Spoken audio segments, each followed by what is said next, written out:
couple of good wins there for him. Also, we beat Justin Gimelstob in the semifinals and Wayne Ferreira from South Africa in the quarterfinals. So Michael coming into the tournament at number 24, you know, you got to watch out for him. Yeah, he's a dangerous floater. I didn't see a guy like him who's been in the finals here before.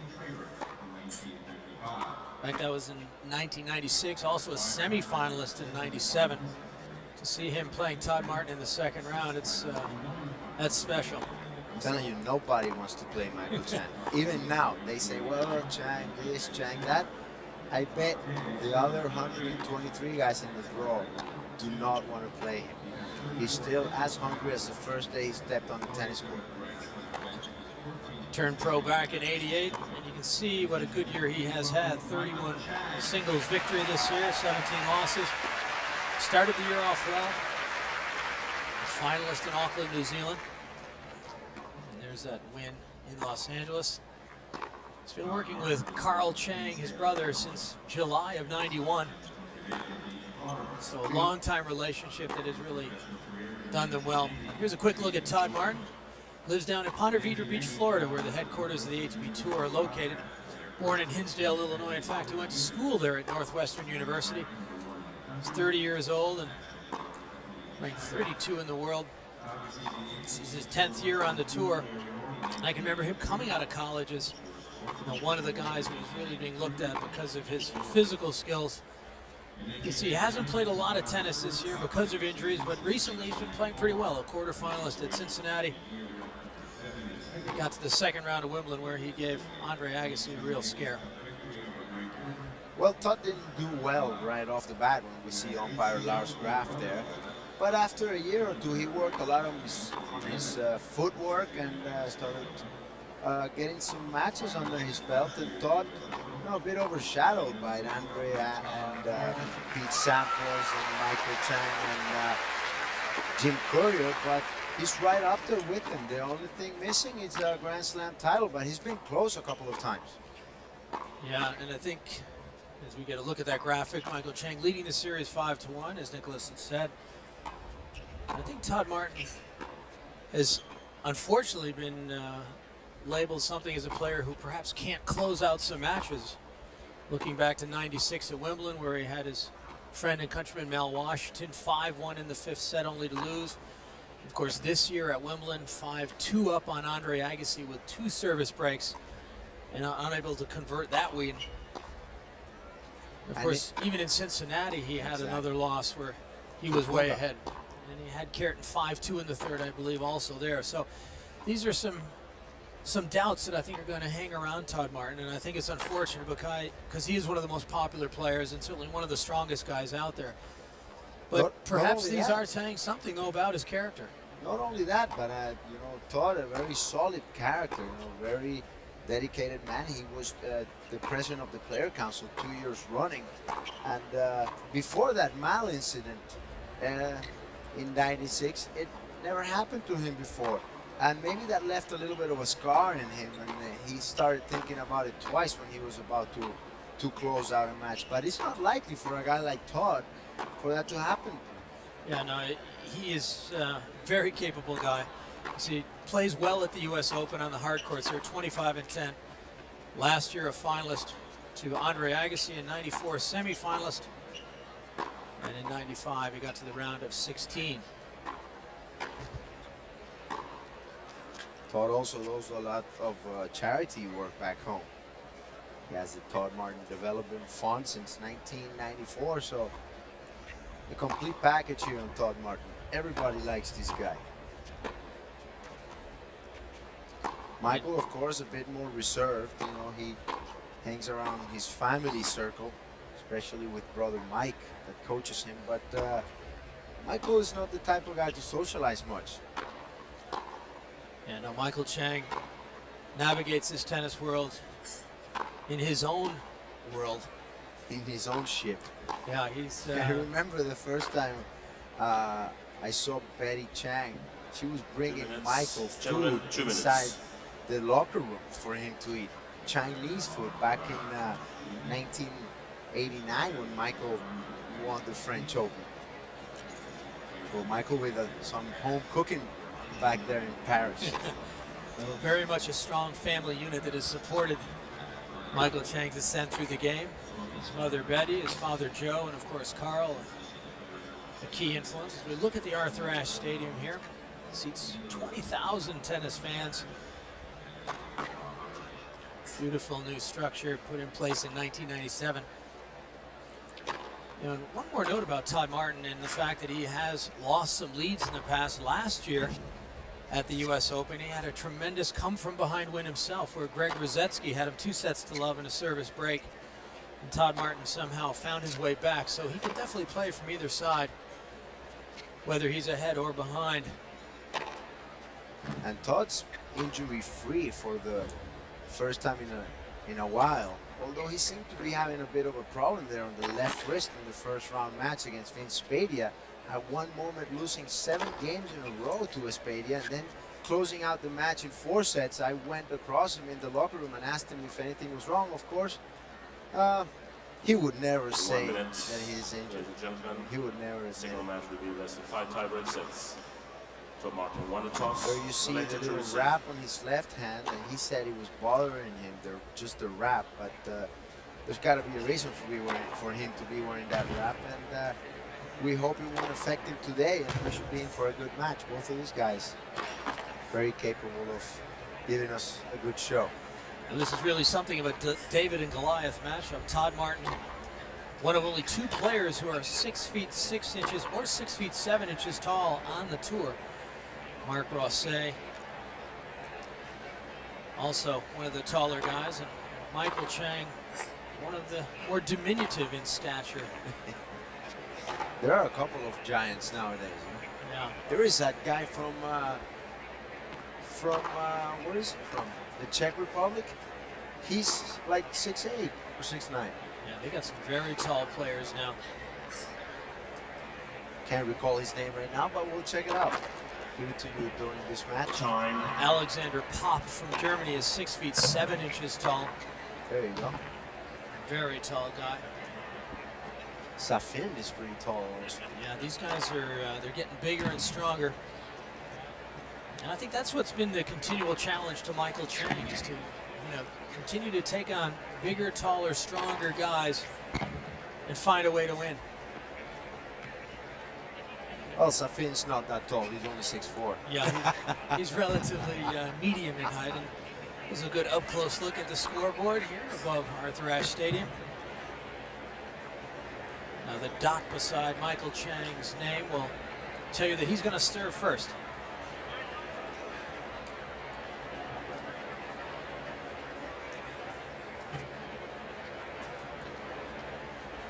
And Guga listed at 6'3", but I think he's taller than that.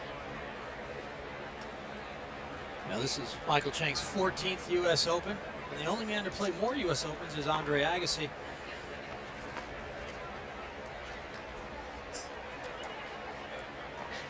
Wonder how many Gianluca Pozzi has at 35 and still going. Playing the second round today against Marat Safin on the grandstand. Well, it's interesting too, because Michael Chang is also the youngest player to win a men's singles match in the open era, 1968 to today. He was 15 years, 6 months, and 10 days old when he took out Australian Paul McNamee. Krickstein had the record before that, didn't he? Yeah, Aaron Krickstein, the American.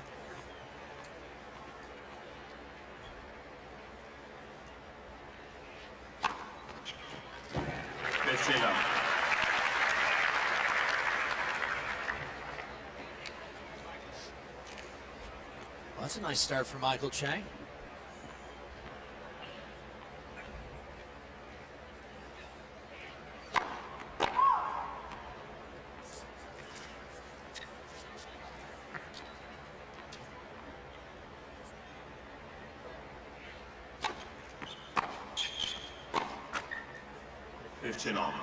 Strangely enough, the last time these two met was in Memphis in 1997. Same place where they played for the first time. And it's very strange that two guys are ranked in a similar spot and play the same tournaments.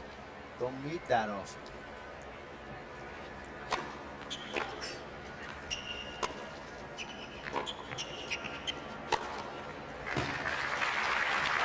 And I think that's unfortunate because I think that ultimately, 30-15. the sense that there's a real rivalry between two players is what makes tennis great. So, Well, sometimes you go on a summer stretch and you play 3 and 4 times against the same guy, and these guys haven't met for 3 years.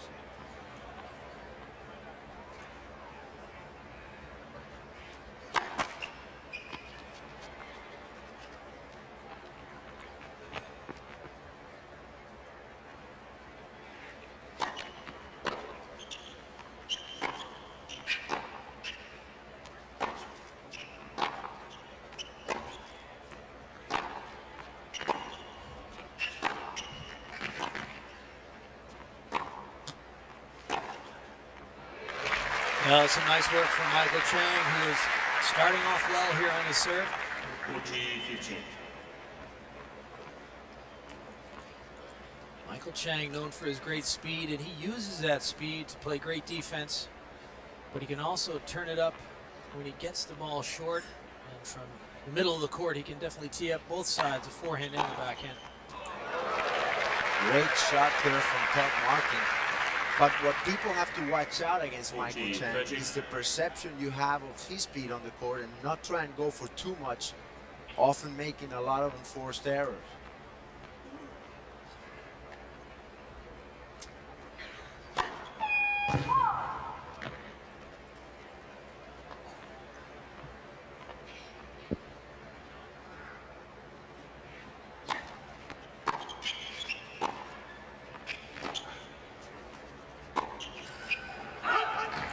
Cheers.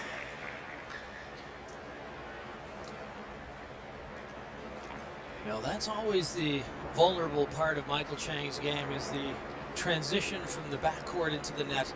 He's never comfortable coming in. He's not a bad volleyer, but oftentimes he'll do a little too much with the approach shot.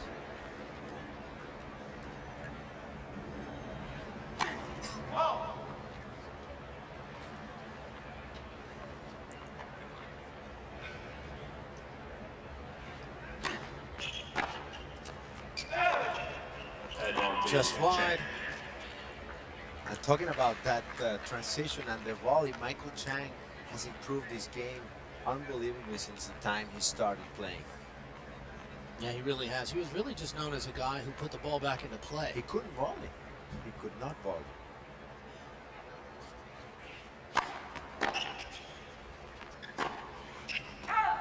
And his serve is probably the most improved part. That longer racket helped him out a lot. He says, you know, he finds a better angle to hit the ball, even if it's only 1.5 inches. He needed that.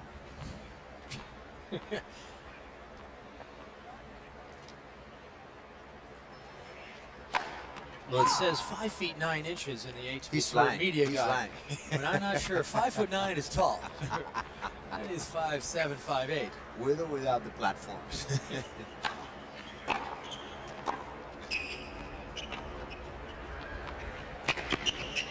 Well, Todd, that was not a good idea.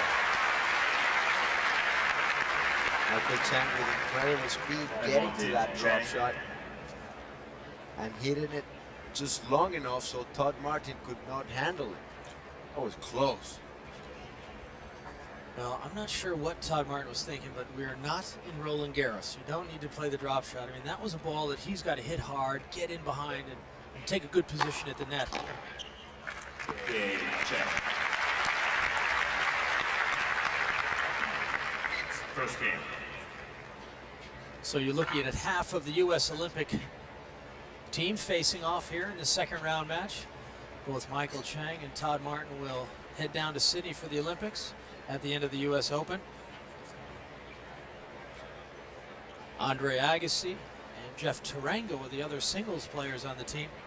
Todd Martin to serve. And the doubles team for the U.S., Alex O'Brien and Jared Palmer. Is Andre confirmed for the Olympics? Well, Andre said after his loss that he didn't want to make any statements about the Olympics at that time because he was obviously disappointed with his play. And I don't think he wanted to. I think if he answered then, he probably would have said, no, I'm not going. But He's thinking about it. Yeah, I think he's probably going to have to find the motivation to go down there and get it done right. Probably take a couple of days to talk it over with his family, of course, going through the troubles that they are, and he'll make a decision with them. There's a look at Michael Chang. He waits with a forehand grip, but of course, the left hand ready to go should the ball come to the two-hander. 15 all. That was close. Well, that is what makes Chang so tough, isn't it?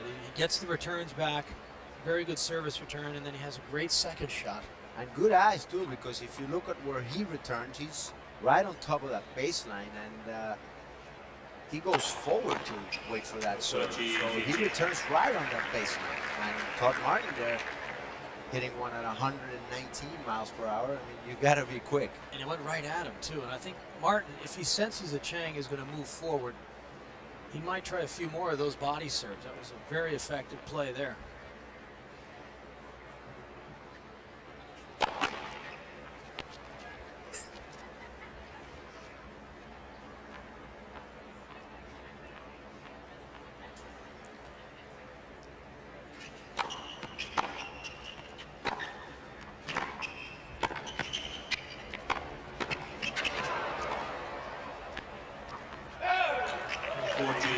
Well, that was a heck of a point from both players. Chang very creative in his response to the attacking Martin. Watch this. He takes the two-hander on the fly, and he almost comes up with this lob. Look at how he's forced back. You know, that was another shot he might have taken on the fly. Again, his instinct is always let the ball drop. He's really got a baseliner sensibility. Because his leg speed allow him to gauge the ball a lot better and set up for it much better. He has a lot of time with those legs.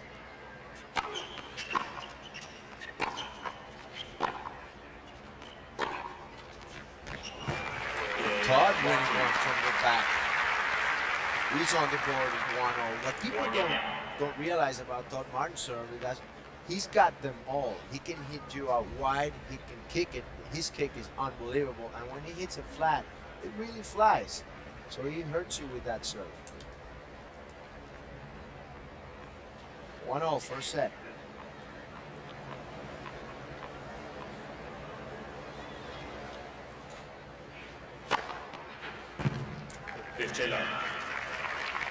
No goal. Todd Martin thought he was wide. 15 love. Well, Chang has started off both his service games with an ace. Well, let's say an ace and a half.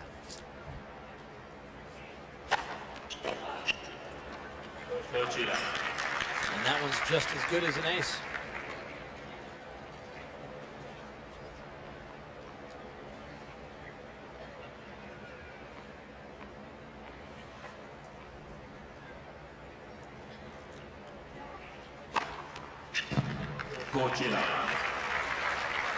I expected Todd Martin to be doing this, but not Michael Chang. Well, he has reinvented himself a few times. He really has.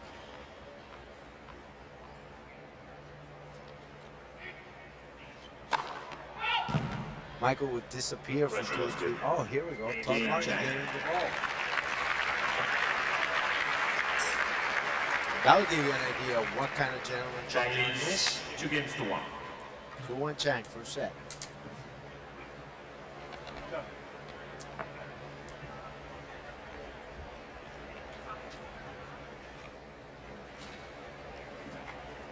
Well, part of Michael Chang's struggles came as a result of what he felt was overtraining. He had started lifting heavy weights with his legs and had tried to build up his strength, when in fact he felt ultimately that slowed him down. That was back in '97. Running into '98, of course,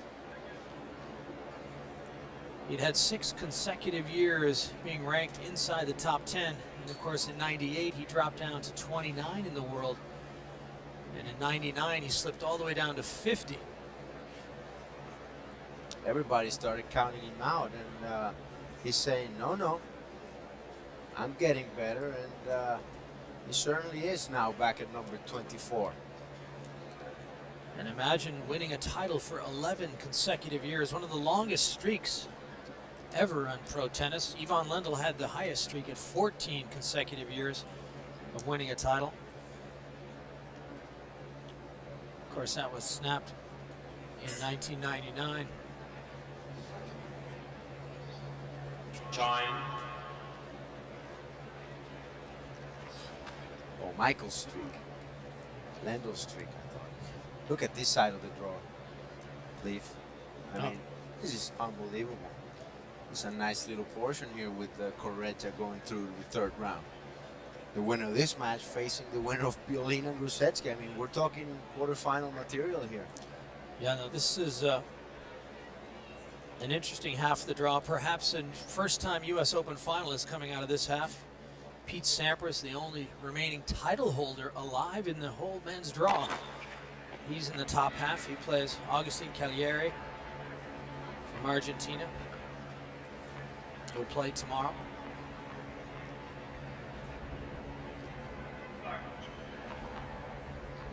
Out of the 8, 6 have been in a Grand Slam final, and a couple of them have won it.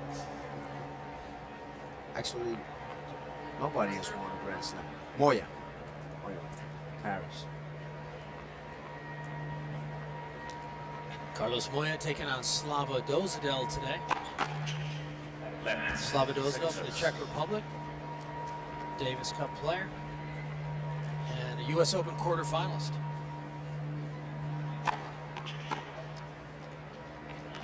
Stop. Millet.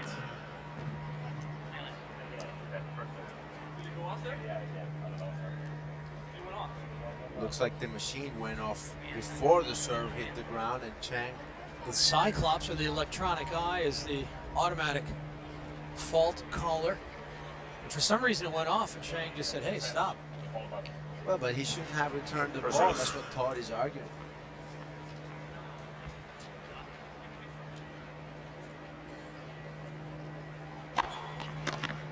It's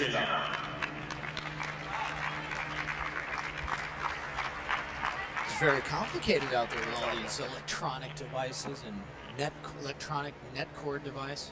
There has been a lot of controversy with that through the years, and that hasn't changed this year. I played a tennis exhibition where they had electronics put underneath the lines of the entire court so that there was automatic line calling. It was very strange to play on a tennis court with no linesmen. Did it work? No one liked it. 15 on. You know, I played an exhibition. Jimmy Connors played the next match, and Jimmy at one point had a bad call on the baseline. He turned over to yell at someone, and there was just an empty chair there. So I think it takes the personal element out of the game. Imagine having no one to yell at when you get a bad call. 15, 13. And that one not really very close from Todd Martin. Overhitting just a bit. That's exactly the shot he had troubles with in the Spadia match. That backhand, the two-handed over the ball with the topspin. He doesn't have problems with the slice. That's why some people think he's having problems in that left wrist. No problems in that one. Chang here, a very good low Good job. backhand return, and Todd Martin just blocked it inside out. And Chang got there. That's the worst part about it. Take a look at this. That was fast. Look at Chang. It's amazing that he ran that ball down.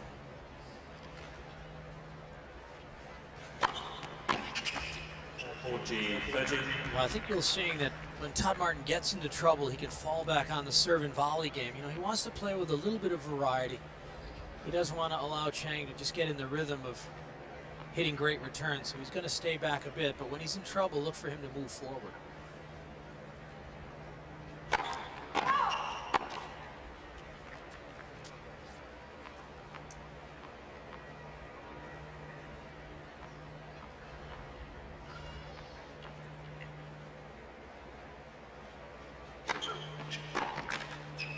Game on Martin.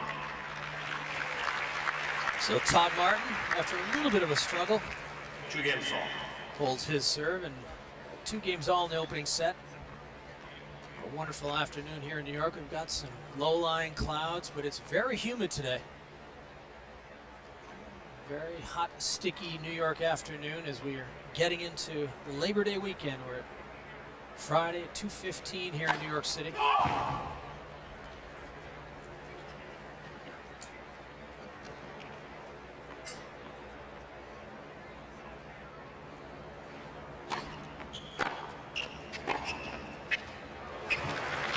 Great control of the backhand from Michael Chang there. Todd Martin trying to chip the charge to see if he can win a point in Chang's serve. So far it's been all Chang. It's just to keep him honest there. 15 love. And that's for service.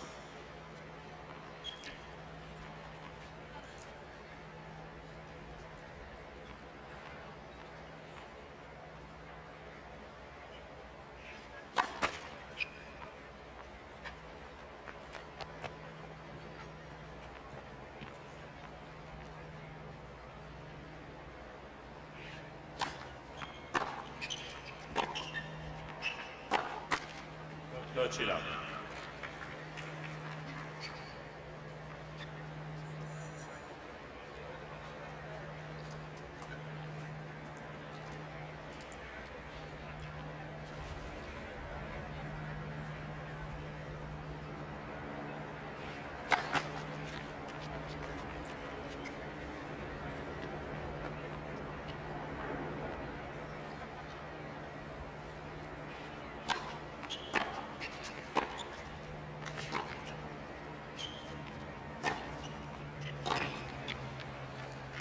Well, this time it's Chang dictating play off the ground. And when he has time and he's inside the baseline, he's as good as anyone in the world. At the beginning of his career, of course, the forehand was not a weapon, and he started preparing a little bit sooner, and he can really hit that forehand.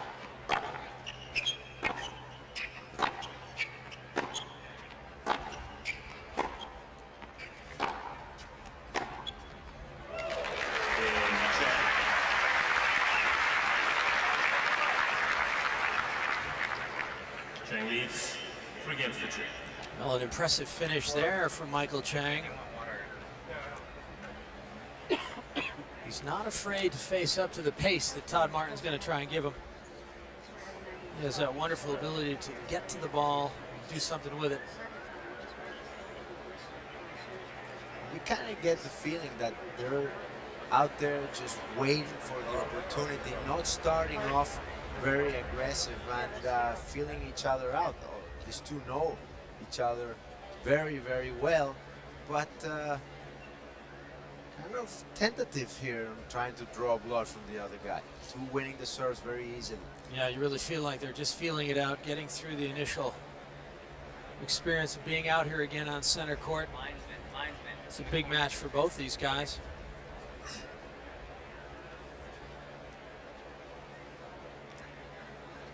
And I think this is the most exciting part of the Grand Slam tournament. You know, when you get to the third and fourth round, you know, the end of the first week, beginning of the second. You know, there are so many good matches every day. You're just not in the semifinals. Of course, you have 2 great matches, but you can see 2 or 3 matches at a time, and they're just great. Yeah, I always like to come to the Grand Slams during the first week because you don't always have to see the match that's on the stadium court. You can walk around the field courts and really get a up-close feel for some of the top players. Tremendous facility here at the USTA National Tennis Center. And then we try and exchange. Flushing Meadows, New York. They've added a huge Jumbotron television screen outside the food court so people can have their lunch and catch up on the best match of the day while they're eating. A great new feature this year's US Open. 15 love. Have you seen the Jumbotron out there? It's a monster. Who has it?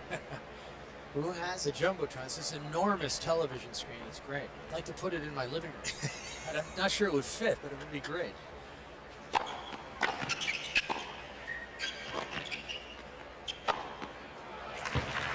People just sit there in the food court and watch the matches while they eat something, so they won't miss any of the action.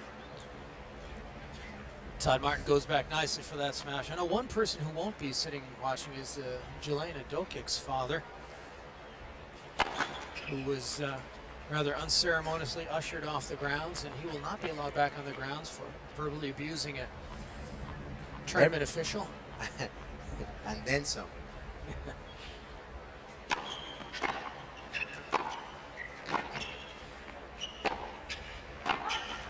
30-15. And the only loser there is the girl, because the tournament has so many good things going for it and so many good matches that it will be quickly forgotten. And but the girl, she's really having a tough time struggling, because it's not the first time this has happened, and I bet it's not going to be the last unless something is done about it. Well, she seemed unfazed by all the attention. She won her match yesterday, 6-1, 6-4, over Miriam Ormans, Netherlands. So Dokic seemingly comfortable with the situation. At least it's not affecting her tennis. She can't be comfortable, but she said in the press conference that she's able to walk it out and come in and play, so good for her.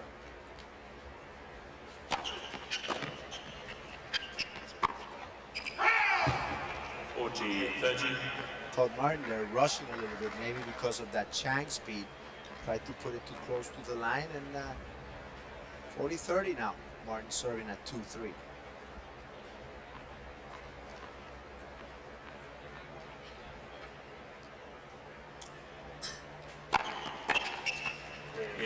Martin. So 3-all here in the first set.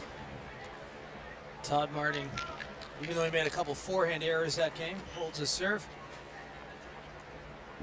So Michael Chang serving in the all-important 7th game. Do you believe in that, Nicholas, that the 7th game is that all-important? Bill Tilden seemed to think it was. Not that. I think it really matters. I think it really makes a difference, but depends on the situation. In this situation in particular, I don't think it is. If it's a 4-2 or 2-4 or a 4-3 in the 5th set, maybe it would be. Well, that's the danger of not getting your first serve in against Todd Martin. He's going to come in and tomahawk that return as he did there. So a little chance here for Todd Martin.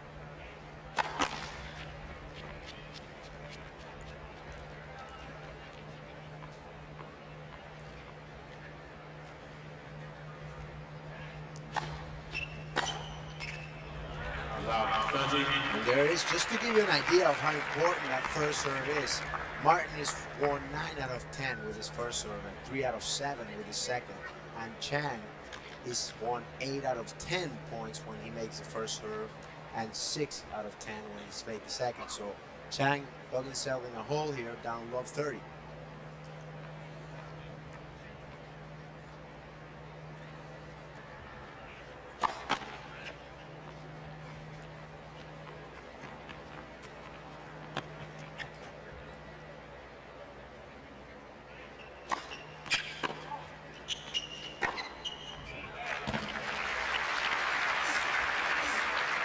Todd Martin had the swing at the second serve. He didn't execute the shot he wanted.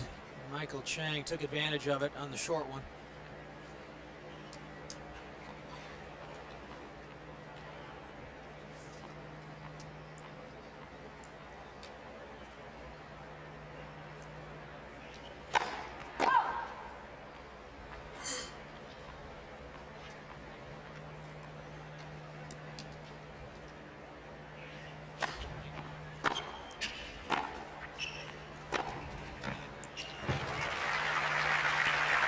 Martin now. 15-14. Chang missing all 4 first serves in this game, and look at what happens. Todd Martin now with 2 break points at 15-40.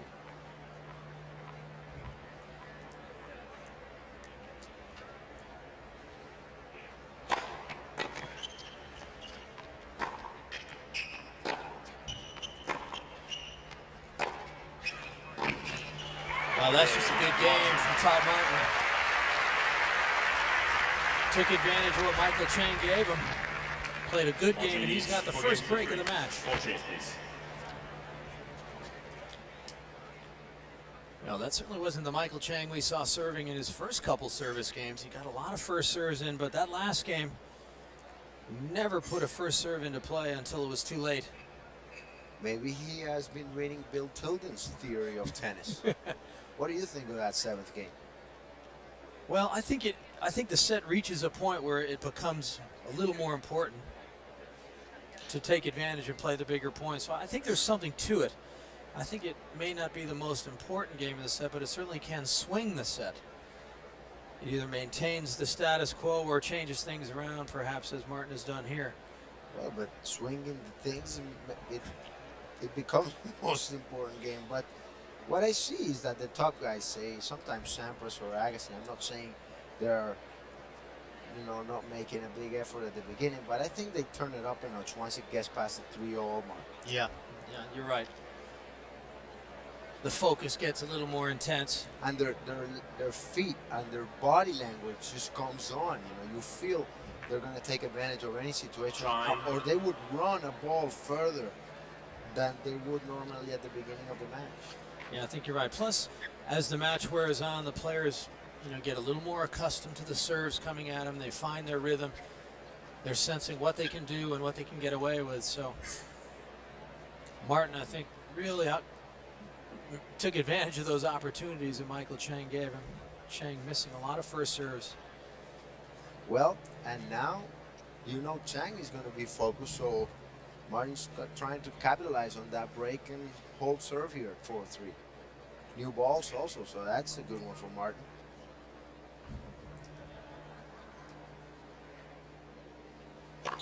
Why do the guys love the new balls so much? What do you think? Well, new balls, they're not as hairy yet, and with the conditions out here being so humid, we'll continue after this first point.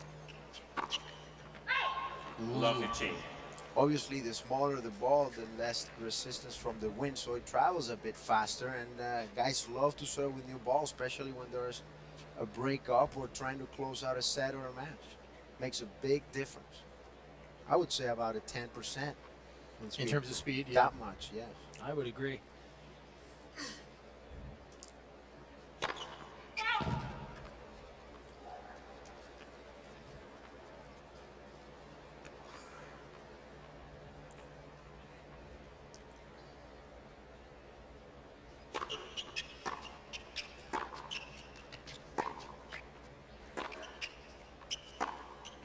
Oh yes, that time it's Chang uncorking the forehand.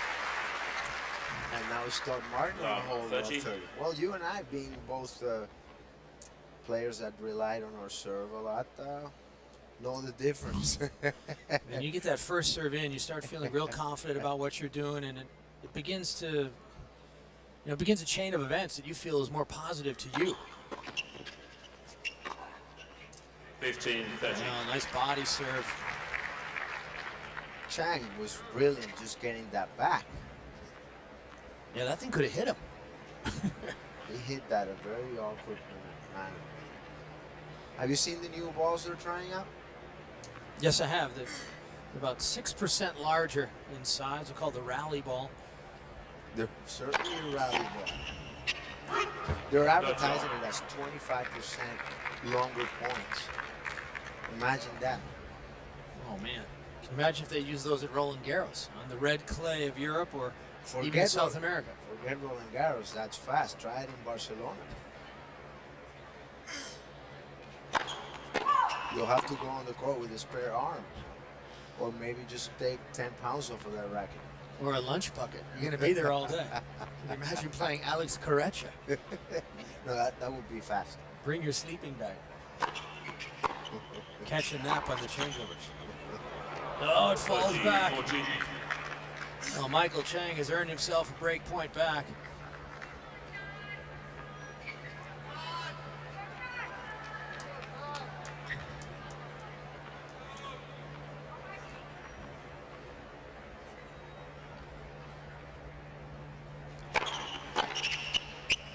Ooh, just long.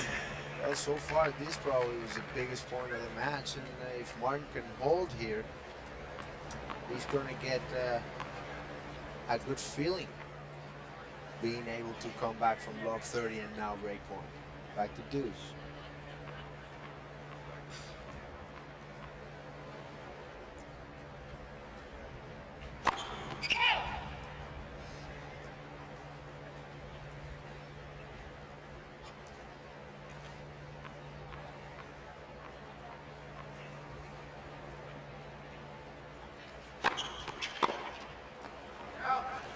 I think Chang sensed that Martin was coming in, so he went for a lot on the return. When in fact, Martin stayed back.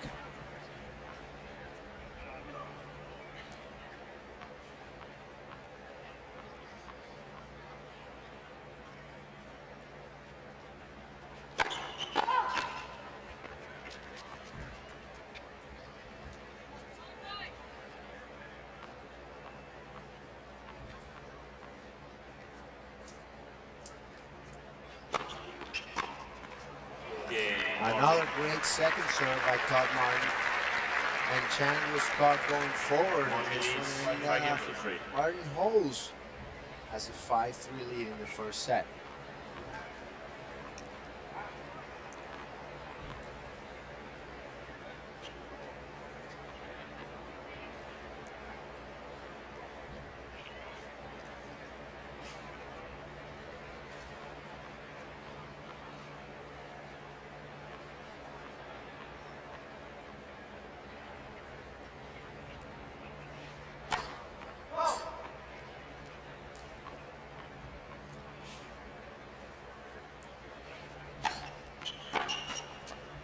Chin up.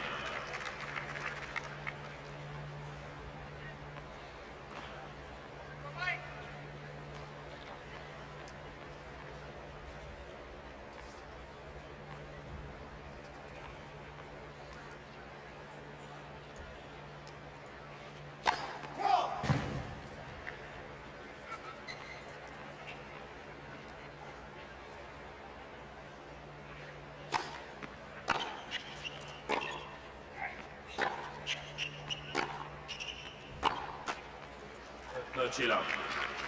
Well, we mentioned that Todd Martin is the defending finalist here, losing to Andre Agassi last year in the finals. Michael Chang lost in the second round here last year to Arnaud Clement, the same player who took out Andre Agassi yesterday. And it was a relatively similar score, so Clement seems to play well on the hard courts here at Flushing Meadows. He's a good player, Clement. I mean, you got to give him credit. Agassi was not in his best of shapes, but Correction was good. Game Chang. And Todd Martin does it again. He corrects the lineman, gives a serve to Chang, but he'll serve out this first set. 5-4.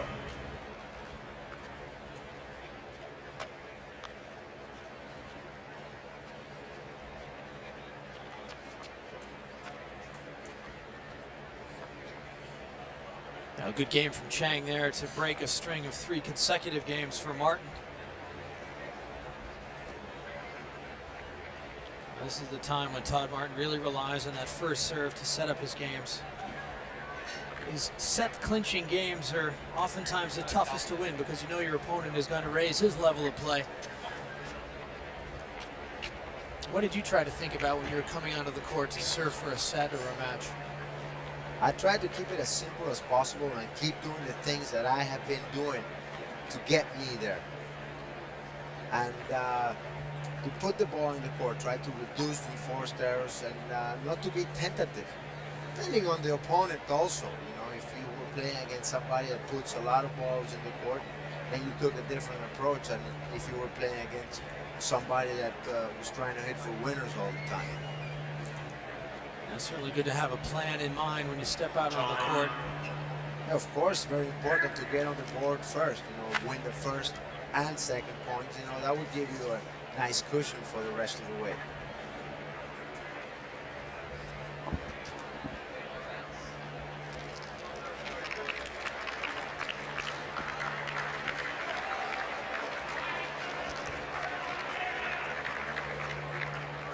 So Todd Martin, the 30-year-old out of Hinsdale, Illinois.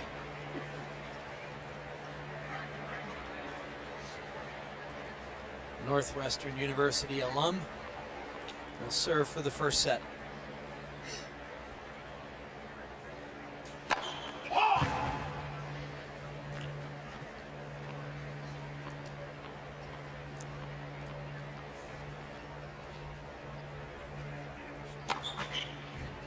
Love 15. And that's not the right way to start. It's got to be in the back of his mind, Leaf. And that's, I mean, it's just, where did that come from? I mean, he was serving really pretty well coming into that.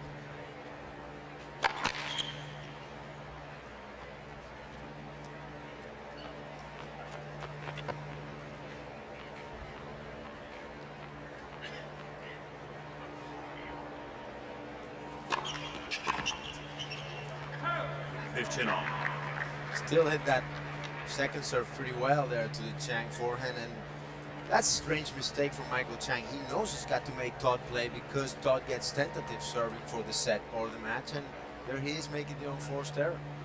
15-all. 30-15. Well, he's liking that body serve. One went right into Chang's belly button.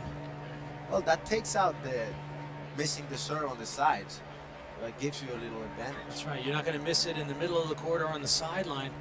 All you have to do is get the length right. Oh, man. Certainly got that length right, although Chang doesn't think so. Chang must feel a little bullied here. Getting that 119 mile/hour serve into the body. 2 set points for Todd Martin.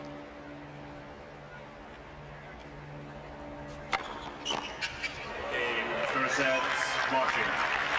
Well, he's got it.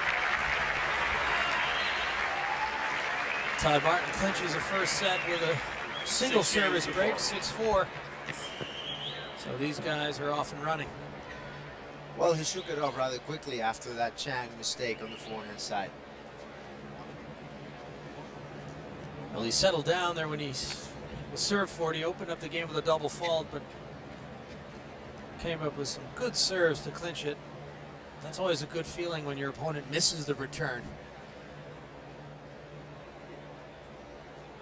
Let's see if Todd Martin now will be able to maintain the pressure. Oftentimes when you win the set, you're liable to a bit of a lapse. 37 minutes the first set. Anything surprise you about those numbers, Leaf? I'll tell you, Chang played a pretty good set, 13 winners, but he just played one loose service game, and that was really what cost him. Well, the 0 aces from Todd Martin jump out. Well, Todd didn't serve particularly well, especially of the second serve, only 53% first serves, but he won 6 out of 14 second serve points, putting him at 43%. When he made the first serve, the 53% times, he did 15 out of 16. Yeah, that's real hard evidence that you get that first serve in, you're going to win more tennis matches. Chang. Now, what do you do if you're Chang now? I think Chang just has to, continue to do what he's doing. He's hitting the ball pretty well, but he just can't have those lapses on his serve. You can't afford to give away your serve like he did. Second set, Chang to serve. He's going to continue to be aggressive, try and keep Todd Martin off the net, and he's got to hold serve. He's got to hold your serve. If you hold your serve in tennis, you always have a great chance of winning. The least you can do is get yourself into a tiebreaker where anything can happen. Well, the big difference here is that Todd Martin won the break point he had, and Michael did. Second set, Chang to serve. 15.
15-13. Well, Todd Martin would just love to get ahead right now with his service break. And so far, my feeling is that Martin just isn't really bothered by what Chang's throwing at him. You know, he could stay with him from the back. And if Chang makes any mistakes, like hitting the ball short, Martin really makes him pay for it. I think Chang has got a lot of work ahead of him here today.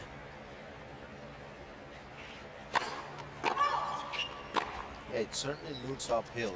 One of those days, you don't get the calls, you don't get the lead courts, you don't win the break points. See if he can turn it around.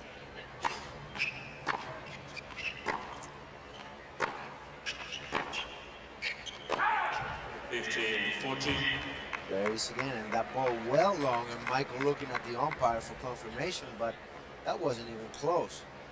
That's a sign of You're searching. Yes. You start hitting and wishing. Or hitting and hoping, I guess it's. well, of insecurity also, because if you're looking for confirmation, usually you know where your ball landed once you hit it. Yeah, you have a feel for it, don't you?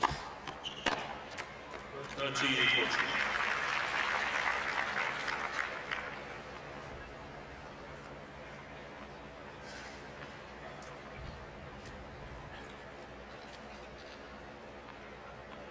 Another break point for Todd Martin.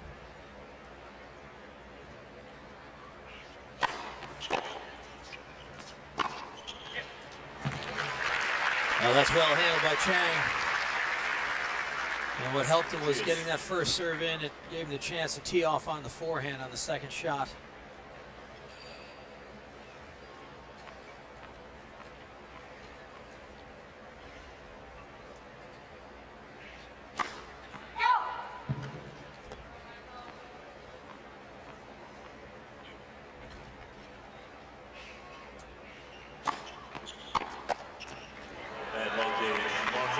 That's the difference with the second serve. Michael didn't do anything with that serve. It didn't go wide and it didn't go deep. Todd Martin took advantage of it and just hit the easy down the line forehand.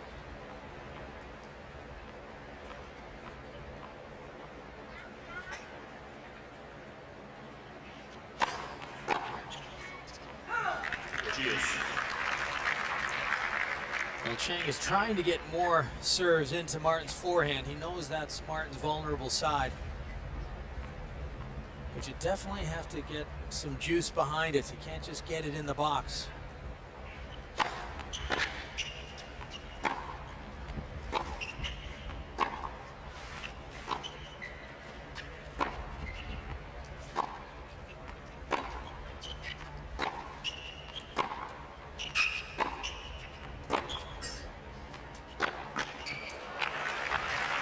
I was thinking why Michael Chang lost his ranking so much. And after going around it, I think that he used to beat a lot of players because of his physical fitness. And the players have been getting more and more fit through the years, and now they're able to handle Michael's strength much easier. Yeah, they match up to his speed better. Exactly. Not only that, but they can maintain a level through 3 or 5 sets. Thing that before not many people could. Certainly not you or me.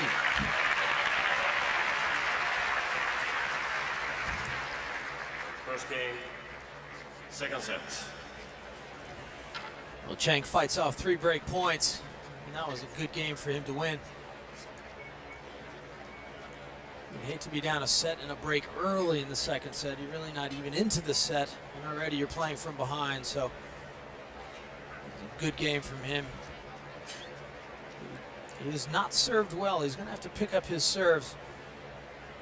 Martin is really making him pay for missing 50% of his first serves. That had a bit oversized for Chang. He has to put his ears inside of him to make it fit. Never seen that before. Yeah, that is unique. We were remarking about that, how most guys just wear the hat with their ears outside. It's a new trend. Big hats. Okay, it's a fashion thing. He's a victim of fashion, right? Or trying to impose one. Wear the new Michael Chang hat. Look at that. He's covering half his ear.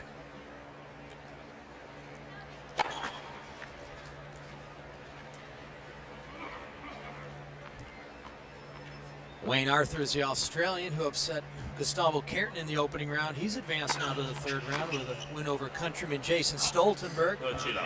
So Wayne Arthur's continuing a tremendous run that he started early on. Remember, Wayne Arthur's qualified and then took out the number 2 seeded Brazilian. Ooh, that was a nasty cutter out wide. And another qualifier, Young Tok Lee from Korea, beating number 11th seed Franco Scolari from Argentina in straight sets yesterday.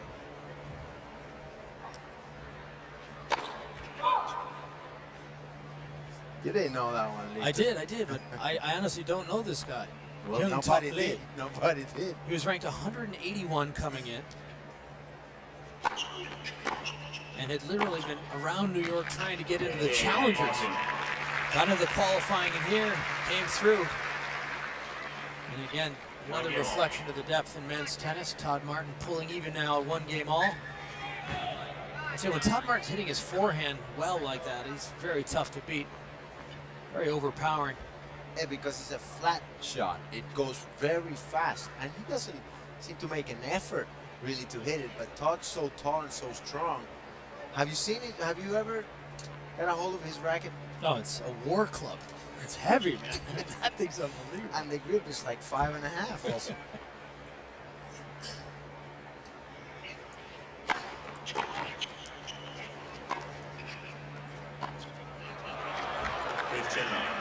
Well, that's a loose shot from Todd. Yeah, he opened it up to try and play a little drop shot on it. Something like a sand wedge, you know? I thought he had learned that lesson in the first game against Michael. Talking sandwich, Todd a 2 handicapper. Yeah, no, he's good at whatever he does. He was a good student at Northwestern. He's a pretty talented basketball player. And of course, one of the best tennis players in the world. So this guy... Have you played pool with Todd? No, He won't let billiards, you play. really. He won't let you play. He just runs the table. Oh, yeah. I hate guys like that. That's good at everything they do like that.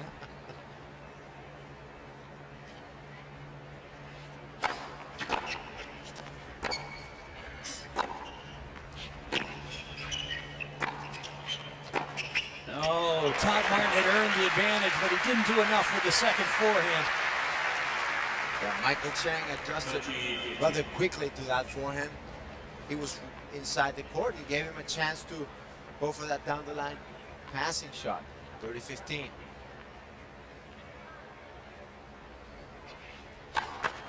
Now we got to talk about Michael's fishing. Yeah, he's a good fisherman. Yes, he is.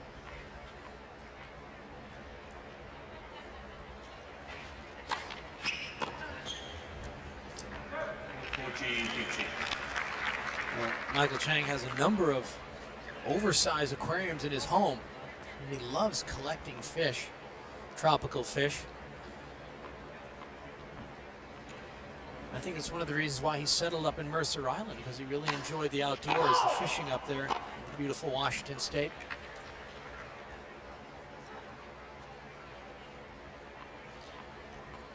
Well, he's got to have a talk with Aaron Krickstein.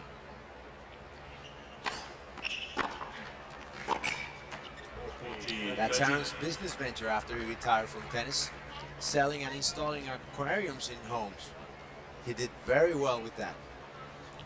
Also an avid fisherman, so is Jay Berger, another ex-tennis players, living down in Key Biscayne.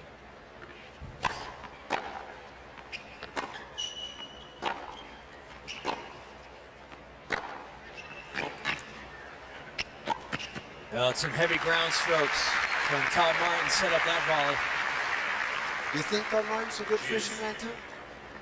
I have a feeling Todd Martin will be pretty much good at anything he does. We just got to keep him out of the booth. He's going to take our jobs. Well, that's not a tough. No.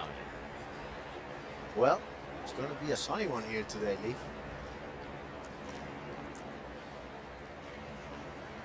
After 4 days of clouds.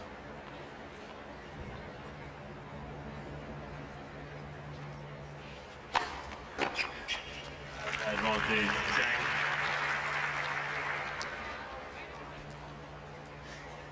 Another example of how that first serve pays off big for Michael Chang.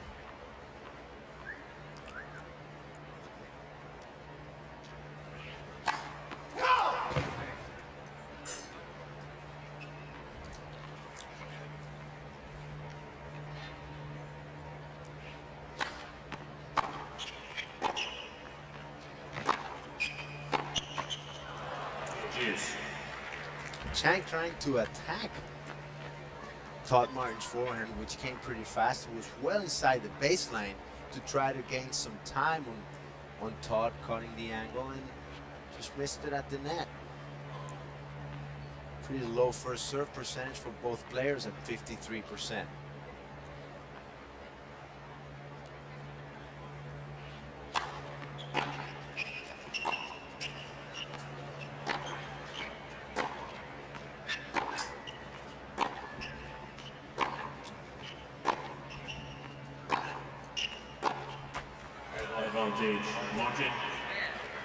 Well, Martin, one better there than Michael Chang. He really outsteadied Chang. I think Chang's having a little word here with the umpire. Yeah, he thought that ball was long there in the middle of the rally. He almost stopped. And Lars Graf, German umpire, not too popular among players. As an umpire or as a German? No, as an umpire. Lars Graf is certainly experienced. He's one of those full-time ATP Tour umpires, so he's got a lot of experience. I'd say that ball on the baseline, though, was, I think, too close to overrule. I mean, it was not a clear error, and that's the dictate for these umpires. You see Michael Chang. Well, but Michael saw the mark, so it was wrong. So obviously you have to complain. Michael here changing the racket, not because there was any problem with his other racket, just to get a little extra second to cool off after that. Michael can get pretty heated. Have you ever seen him shake the chair umpire?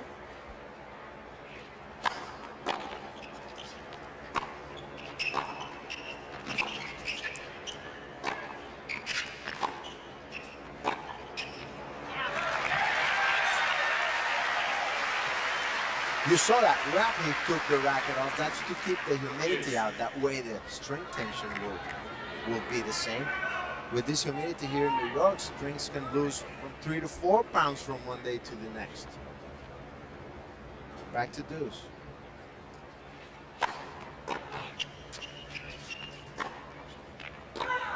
Advantage, Martin.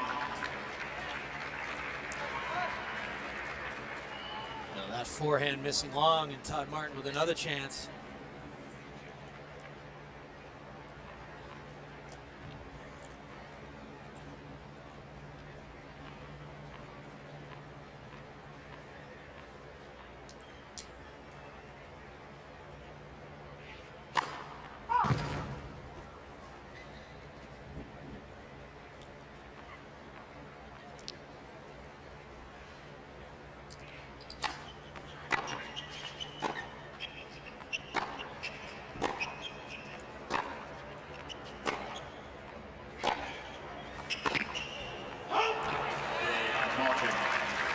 There it is. Todd Martin earns the break on his second break point. And now he is up a set and a break on Michael Chang. And Chang really struggling with his game. He just hasn't been able to put it together. Nicholas? Well, very close so far. You know, Todd Martin playing very, very good tennis when he needs to. Not doing anything particularly great, but taking advantage of the few opportunities that Michael gives him. And I feel that Mike is not all there in his head. He's not concentrating as well as he was before. He has, you know, mental lapses in between games, and Martin takes advantage of it. Yeah, no, that's a good observation. I think Michael Chang has been a little bit loose, not only on his first serve, but sometimes on the ground strokes. I'm not sure he's sure what he wants to do out there. Perhaps that reflects how well Todd Martin has been capitalizing on the big points. Maybe Mike, you know, after he decided to change the weight training program, is trying to adjust it to the same game he was doing before, and it's a little bit confused about that.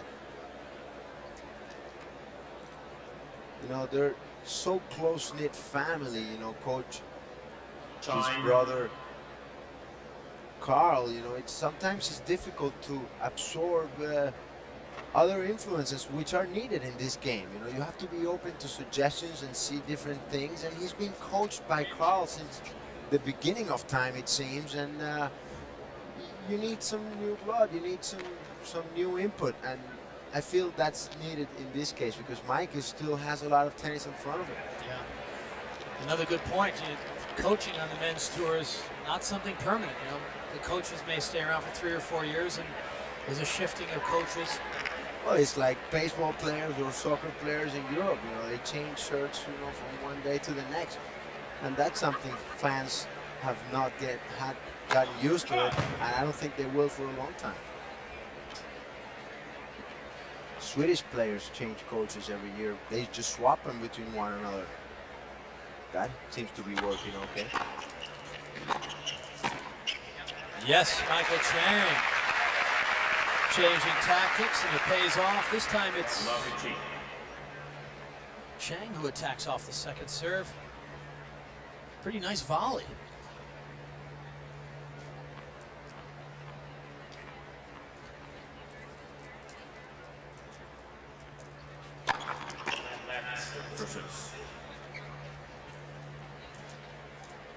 Chang won the French Open in '89, and then since then been runner-up in 3 different Grand Slams, but never able to win one. And he was the first one from that bunch to win a Grand Slam title. That's right. Jim Courier, Andre Agassi, Pete Sampras. Michael Chang was the first one to break through. You're right.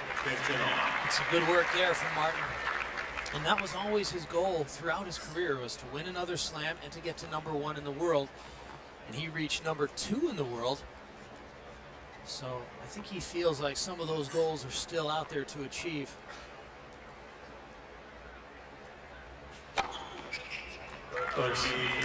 Chang ranked at 25. I think getting to #1 in the world might be out of his reach, but I think he could possibly break through. But I mean, he'd have to have a very good draw at a Grand Slam to win one now. Some people don't know he was 1 point away from being #1 in the world. 14-15. That year, Correggia had match points on Sampras here on center court. If Sampras would have lost that match, Michael Chang would have been #1 in the world the week after. It's good information there. Very good information. I don't know if it's true, but it's good information. It better be. No, are you kidding? We're never wrong up here. No, I think you're absolutely right. No, I am, because I saw Chang crying. That's a good hold for Martin. It's 3 straight games now, and he is in command. Certainly when you get that break, you want to hold your serve and continue building the momentum. So Martin doing well on his service games. He has not lost his serve yet today. He's only been down 1 break point, and that was in the first set. That, of course, was in 1996. That epic match between Correggia and Sampras in the quarterfinals. Sampras took ill, right? I'm sorry? Was that the match that Pete Sampras took ill? He was actually So he sick says. on the court. So he says, yes. I'm sure Correggia would not agree with that. Well, it certainly looked like he had an upset stomach in that match. It looked like he was getting sick on the court. You think Mike was cheering for Alex that day? It's too bad it was not on his hands, but in somebody else's. You know, it must have been quite a frustration for Mike. So very close. Just to have Pete go on and win the tournament, you know?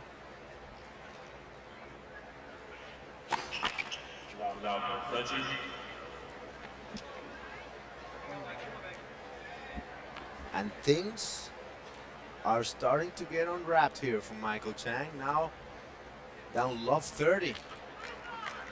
Now to Todd Martin up 3-1 in the second set and 1 set to love. So Michael really has to turn it up a notch here if he wants to stay alive.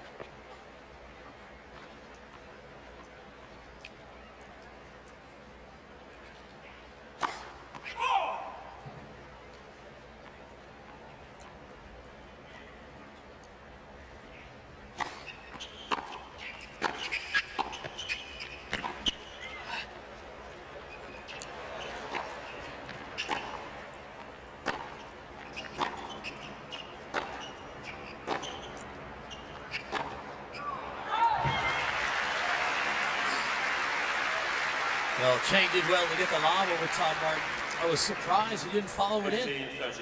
Yeah, but then Todd Martin with a little desperation shot. I wonder if he was a bit winded because he just had to make the ball in the court again and try to win that point. Yeah, he really overhit that backhand, didn't he? 15-30.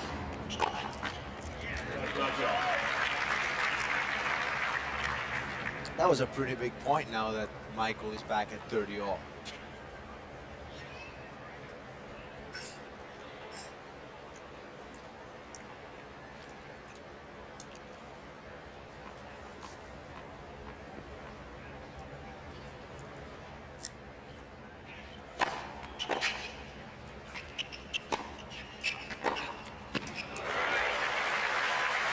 Well, Chang couldn't do enough with the forehand.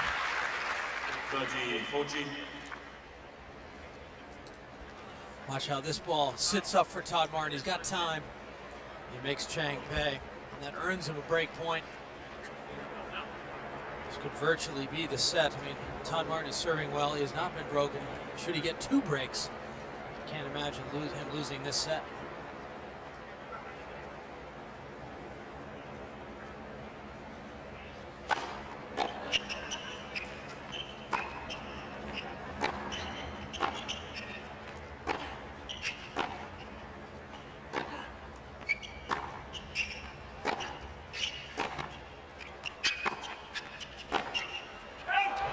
Great point from Todd Martin. I mean, that's the way to play it. Nothing Chang could have done about that. Then Martin leads 4-1. Chang now down 2 breaks in this second set.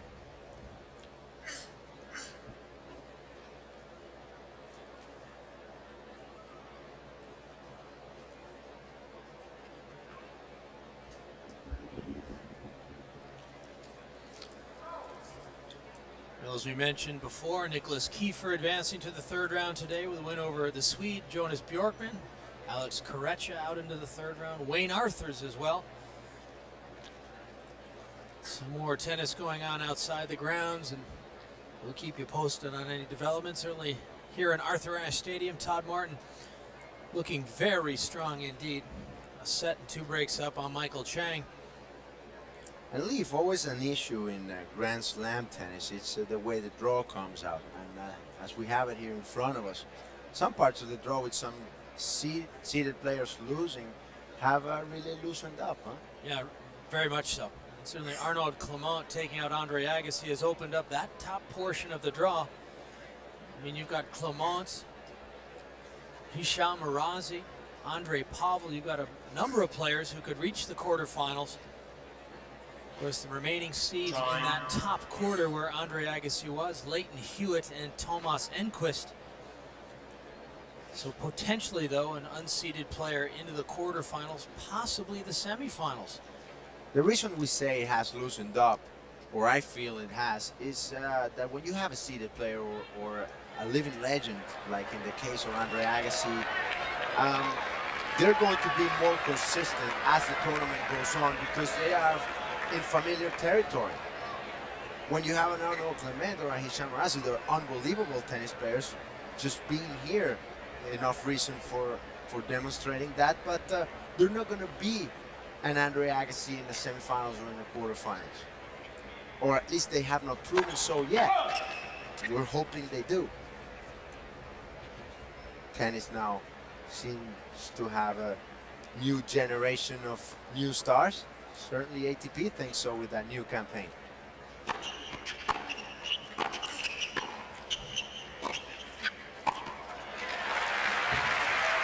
Well, Michael Chang taking a page from Todd Martin's book, relying on some power tennis. Well, Mike's got to take some desperate measures here and do something drastic. He's come to the net only 5 times, winning 4 of those points. I bet we're going to see him at the net more often now.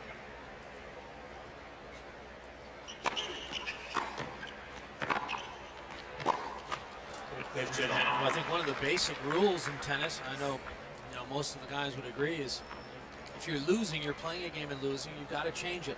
So I think Michael Chang is going to try and change the pattern of points. Well, there's certainly being overpowered from the baseline by Todd Martin. Of course, you are certainly held back by the limitations that you have as a player. I mean, Michael Chang isn't going to be serving and volleying. He's definitely going to have to look to try and attack when he can. So Justin Gimelstob facing the same problems playing Pete Sampras. We saw Chris Woodruff playing Tomas Enquist, and really Enquist and Sampras won those matches easily.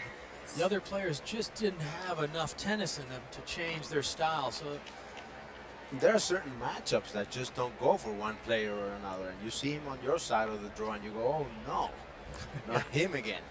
Yeah, I mean, I hated playing guys like Mats Wilander, you know, these very Michael steady Chang. guys, or Michael Chang, who put a lot of balls into play, and when you attacked them, they passed you. That pass missed. You know, you and I couldn't play at the level of power that Todd Martin can play at. So it was tough to impose your game on these guys who are so resilient from the back. Yeah, but all in all, Todd Martin's record against Chang doesn't speak too highly of this matchup either. Thank Martin you. winning only 1 out of 5. So I bailed you out of that one. Well, Chang just missing. And really, that's the way it's been going for him this whole set. He earns a chance to get to break point, and he can't capitalize. But Todd, you know, we have to be fair to Michael. He has lost half a step, I think. Yeah, he's definitely not where he was. A lot of it has to do with, I think, the speed around the court. Maybe because of that weight training program, you know? Well, he said he changed it. He's not using the heavy weights. He felt he got some of the speed back. Yeah, but his legs are still huge for a guy, you know, who is 5'2". Now, the media guide says 5'9".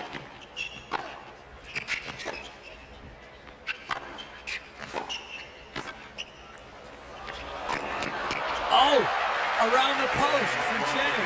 Well, that would have been the highlight of the day, though. Now, that would have been the best shot of the last century. Well, a great try from Michael Chang, but it doesn't get it. Todd Martin moves on now. Of course, you know, the rule says that you can hit it from the outside of the post. That's why there is a single post only, giving an advantage. But Leafs, at some tournaments, they have the whole net, and they just put the single sticks. Why in Grand Slams or in big tournaments they have just a single post? That gives an advantage to the faster players. They can reach the ball wide and make it through the outside like Chang did now.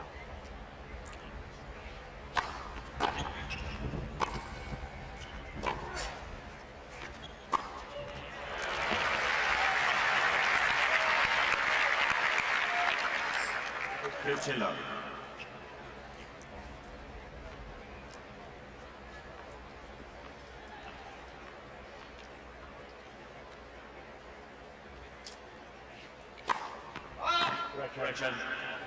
First service. And the line judge called it out, and Todd Martin, second by Lars Graf, corrected that serve.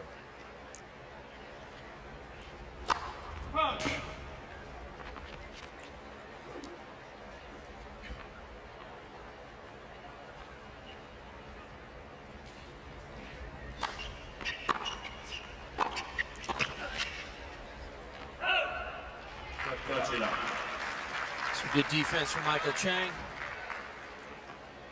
And I think Chang, like any good player, wants to hold his serve here. You want to force your opponent to close out the set. You hate to lose your serve to have your opponent clinch the set.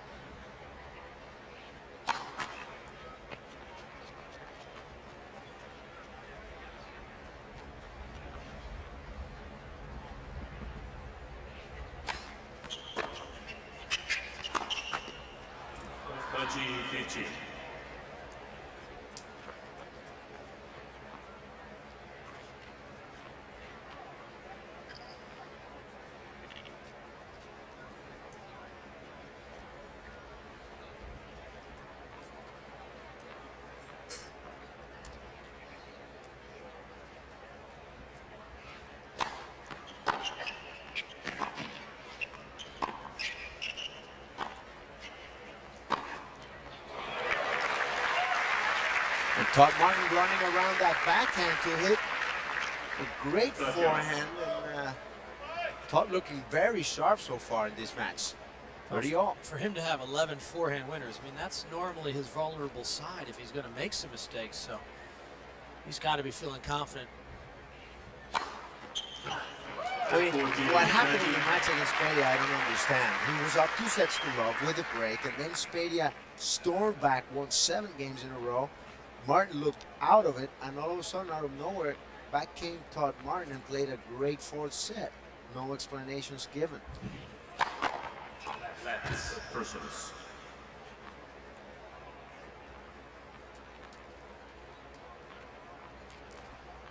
Down to 1 low and 1 at 6-2.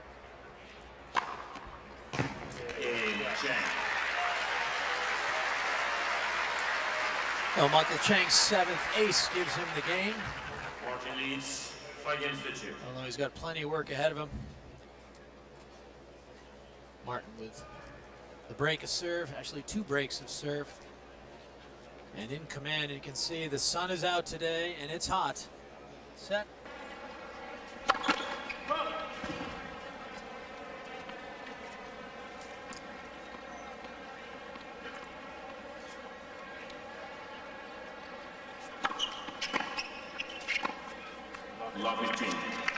Good return there by Chang. Martin was inside the court after that serve, and Chang hit it very, very deep. Martin couldn't control it. Love 15. Michael without the hat. See if that will help. 15 on. Mike's looking more and more like Papa Joe there. You know, just to mention Arthur Ashe again, he was the winner of this U.S. Open back in 1968. Of course, at that time it was at the West Side Tennis Club in Forest Hills, New York. Beat Tom Ocker, the Flying Dutchman, in the final. That's some nice serve and volley. Todd Martin, a couple points away from the 2nd set. 20-15. Classic serve and volley, though. Look how far inside Michael returned that wide serve. He was 3 feet inside the baseline. He's taking a page out of Andre Agassi's book there, huh? Finish off that Arthur Ashe story, man. I want to hear it all again, please. About winning the U.S. Open back in '68. He won the U.S. Open. He won Wimbledon, of course. Yeah, tremendous final there. Beat Jimmy Connors in that final. Remember Arthur with that big wide serve. 1975. Of course, Ashe won 3 of the 4 Grand Slams. He won the Australian Open in 1970, Wimbledon in 1975, and of course the U.S. Open back in '68. Yannick Noah was telling me the other day about the time Arthur went to his native country. He's the one that encouraged him to become a tennis player. Yannick from Cameroon, Africa. Well, Todd Martin takes care of business. 6 games to 2. And he is in command now. About 2 sets to love. And you heard Lars Graf say 2 sets to love. 6-4 and 6-2. So Martin's work isn't done, but I'm not sure Michael Chang will have enough in him to get his job completed. Can he come back from 3 sets to love down again in this match? Well, that brings back the Martin issue again about closing matches, you know, so we certainly have some things to watch left here in this match. Michael there losing his footing a little bit. Ooh. And Martin held this forehand just a bit. It looked like he was going to go down the line. And then at the last second, curved across court. Fooled Michael Chang completely. Yeah, I'm telling you, that's like a penalty kick in football. You know, Yeah. you have to guess. No chance really for Chang. And I guess no chance really these first 2 sets. It's been all Todd Martin. I tell you, he looks like he's playing pretty well. I mean, Agassi's gone. Todd Martin trying to defend his runner-up status last year. What a great run he had here. Well, I mean, having Agassi and Guga gone, you have to think about Sampras now. A little more than you did at the beginning. Yeah, well, he's the only guy who's won this tournament before who's still alive in the event. Checking out the 2nd set numbers here. pretty even in the service percentage, and big difference there in the winners on forced errors department. Todd Martin playing a pretty solid set. God, yeah. I mean that tells me he's dictating play and he's making his shots. You know, I mean he's getting it done. And Chang just hasn't been able to produce any breakpoint chances. He cannot get to the Martin serve.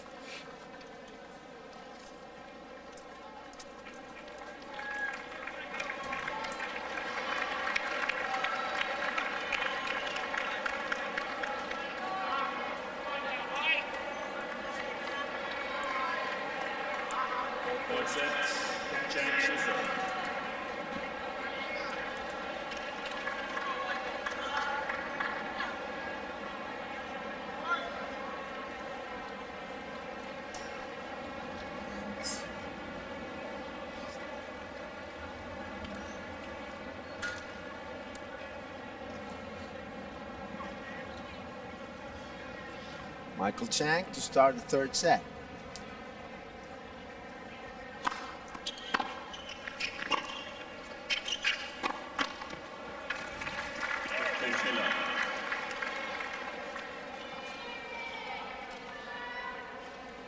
How different is it to play 3 out of 5 and 2 out of 3?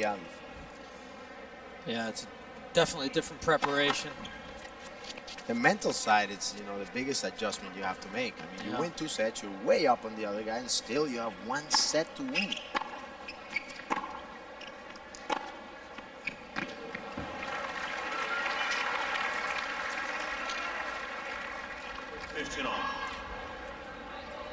Now, Todd Martin's ability to hit the ball through the court, really one of the keys to this match. I mean, he's just been playing with overpowering precision. Michael Chang has not had an answer. Like that. That's brilliant stuff. That was just a sweet volley from Todd Martin. I mean, he's just in the zone today.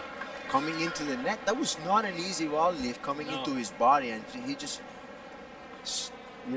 very good sticking to the open court there.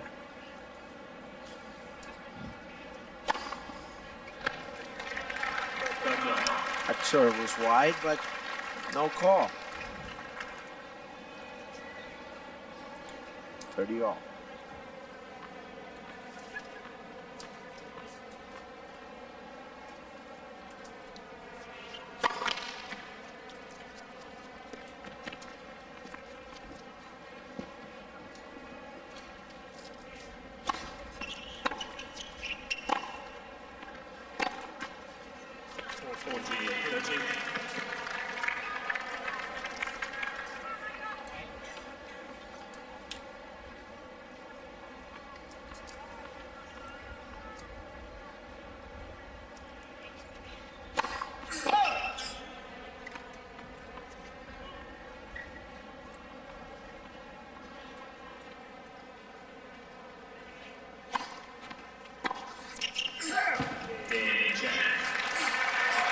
Well, Chang does what he needed to do. He had to get a hold if he has any chance at all of pulling this match out of Todd Martin's pocket.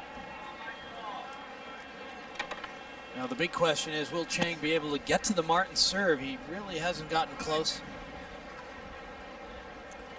Another reason why Todd Martin is lacking in confidence, if looking at his record this year, he's only gone past the second round once the whole year. Yeah, that's unbelievable. He struggled winning consecutive matches. I mean, he only got to the quarterfinals of Cincinnati, losing to Gustavo Kirten 7-6 in the third, being out 5-2. The other times, he has lost in the first or second round, but look at the names. Agassi, Correggia, Agassi again, Albert Costa, Nicolas Kiefer, Carlos Moya. So he's lost against some tough opposition.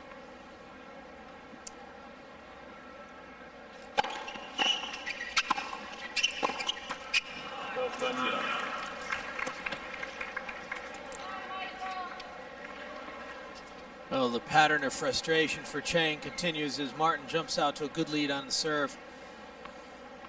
Chang never one to back down from a challenge.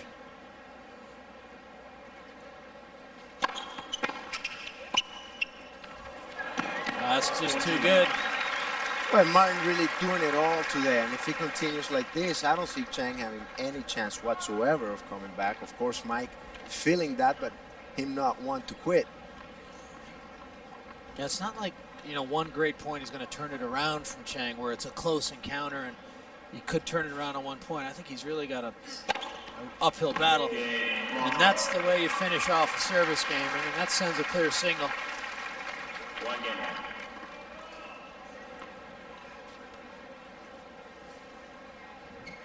Martin bangs out his 4th ace. And Leaf, so far, that 7th game of yours was the turning factor of the match. It was Bill Tilden. It wasn't me, man. But you mentioned it just at 3-all, so gotta get some credit for that. Maybe Mike was paying attention to you down there. Made him a little nervous. Certainly a different player after that break.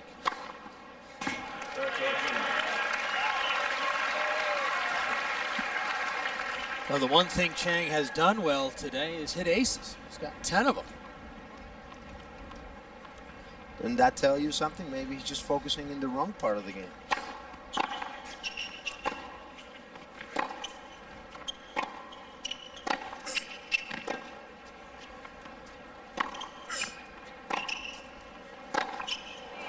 Whoa. That was long.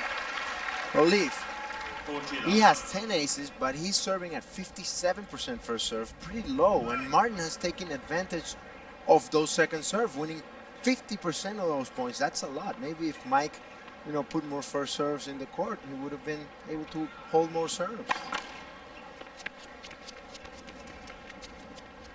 Just a thought.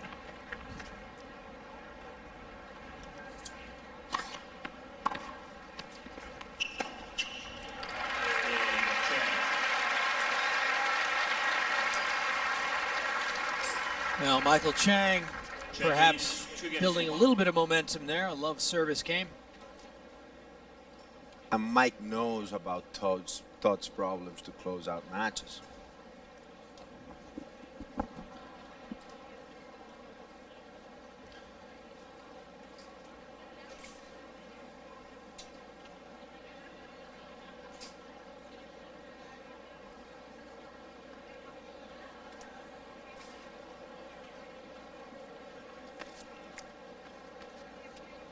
So we see Olympian Todd Martin there. Going with Michael Chang, Andre Agassi, and Jeff Tarango to Sydney after this event. The women's side, a strong team with the Williams sisters, Monica Seles and Lindsay Davenport there. Americans should have no problem bringing back a couple of golds there. Of course, there was that little discussion with Lisa Raymond, #1 player in the world in doubles. She got bumped off the team in favor of Serena Williams. After Wimbledon, they asked Venus if she would go to the Olympics, and she said only if Serena would go. So I guess that put a little pressure on Billie Jean King, the women's captain. Of course, the men's captain will be Stan Smith, one of the great gentlemen of the game. And Zina Garrison, the ex-WTA star, would go as an assistant. So the Americans going with full force to Sydney. Should be very interesting because it's played every 4 years, so that just makes it more so.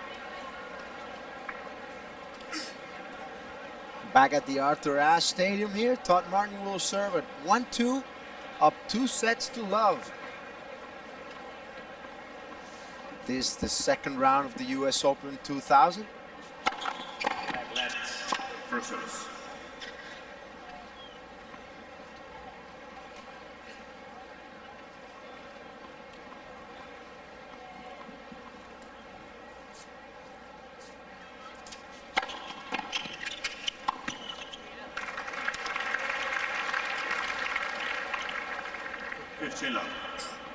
The winner of this, of course, to face the winner of Cedric Pioline, the 10th seed, and Greg Ruzetsky. Tough matchup there for a second round. Both finalists here in the past.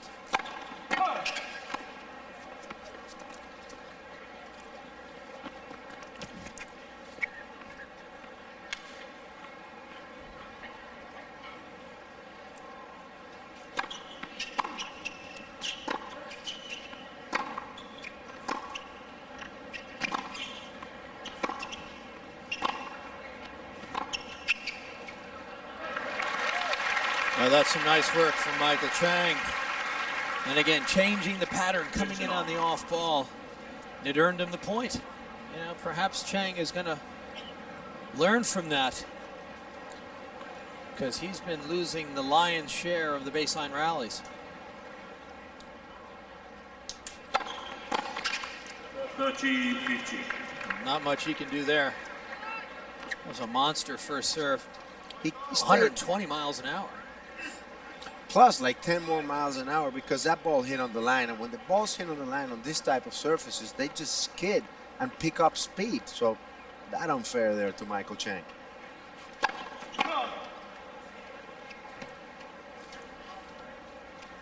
What do you think about that, Leaf? About the lines? It should be the same speed if it hits on the line, right? No way. I think he should be rewarded for hitting it so close to A the bonus? Yeah. Here's an extra 5 miles an hour. No lines required there as Todd Martin hits another beautiful forehand. Martin now up to 15 winners on the forehand side. It's unbelievable. I mean, for Martin to be playing so well on the forehand side. I mean, Well, he's just got 2 off the backhand. That's unbelievable. I think that clearly shows that Chang is playing to that side, isn't it?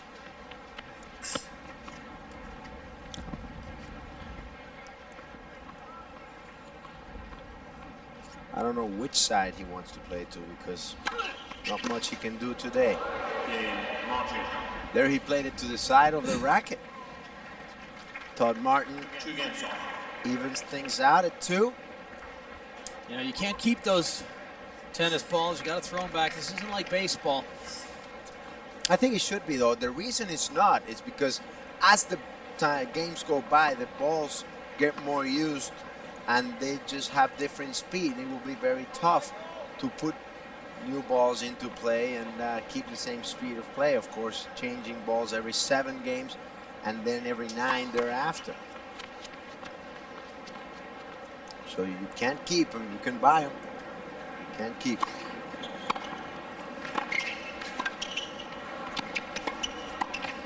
Oh, yes. Well, and Todd doing the typical play, covering the down the line shot. And Michael just took the bait. You know, this might have been a time for Chang to go right at Martin, because you can see how Martin, when he stretches out, he's more effective when he can get those long arms. You don't on do the that. stretch. You don't do that against somebody that's a foot taller than you, man. Yeah. You gotta still dress in the same locker room. I don't know. I wouldn't mind doing it. You got to stand up. I know you didn't. Of course, you always had Chip Hooper to defend you. That's right. My great friend Chip Hooper, 6'7", He's into Scientology now. 220 pounds. Very intimidating figure he cut. And back then, he was He was not the biggest- afraid to get into a fight. Yeah, no, he was the biggest guy on the tour back in the mid-'80s. He would be just average now, I guess. Old Chip. 15-30. Well, see Martin now really pressing Michael Chang.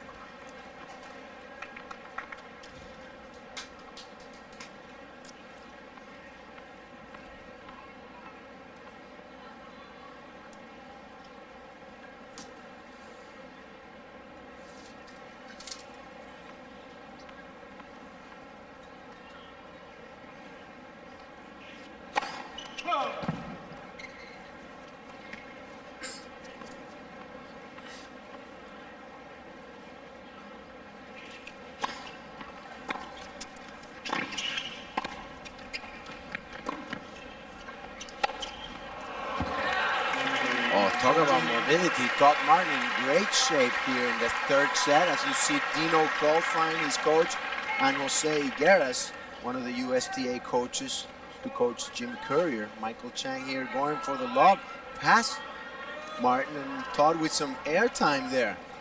40-15. Sorry, 15-40 on Chang's serve.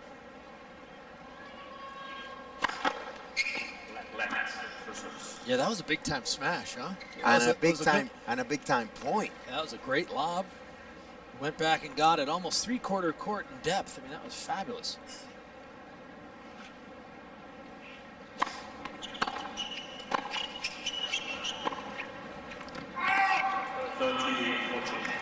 And just think about it. I mean, passing Todd Martin at 6'6" with a lob and making him jump. That was a very good lob. Michael saves one. Todd still has one. 30-40.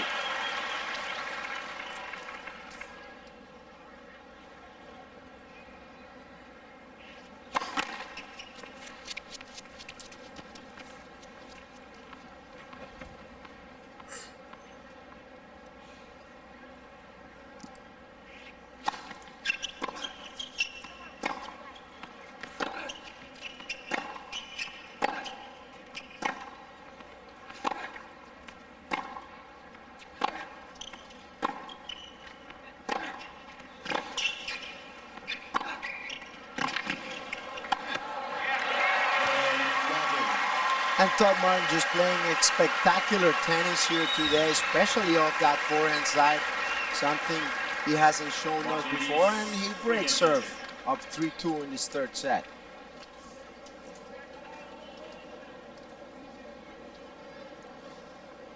Well, that was an impressive display from Todd Martin. Just to update you on some of the women's results while we have a moment. Sandrine Testut, the number 11 seed, she advances into the fourth round. She'll play Martina Hingis. She had a win over Christy Boogert of the Netherlands. Jennifer Capriati, the 15th seed out of Wesley Chapel, Florida. She advances to the fourth round where she'll play Monica Seles. Capriati taking out Adriana Garcia, the Czech Republic. And Monica Seles defeats the American Chandra Rubin. That was a 3-set win for Seles. So Seles and Capriati will play each other in the round of 16. And Hingis and Testut will face off in the 16s as well. And here is the shot that really has been a solid one for Martin, the forehand. And Todd, after this volley, doing the little fist pump, Martin style, and he's certainly happy to get the break here pretty early in the third set, and now he's has to consolidate that with his service game here. Very important game coming up for Martin. Do you think Martin likes playing Chang because the ball comes up high to him on the forehand? Or? Well, he didn't before. He's only beaten him once, and that was 7 years ago. I don't think he likes playing Chang. You wouldn't know that today, would you? I mean, it's just a remarkable turnaround, really, for Todd Martin, but perhaps a measure of where Michael Chang is at professionally.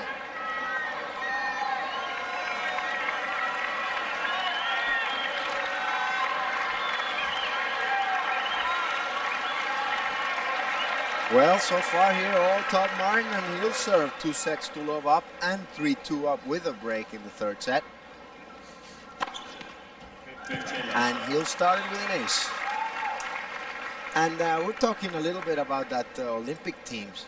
As we see Carl Chang here putting a new grip. I wonder what that's for. Because by the time he finishes, this match will probably be over. And the U.S. team's pretty strong, women and men. Todd Martin and Michael Chang both going to the Olympics, as we mentioned, along with Andre Agassi and Jeff Tarango.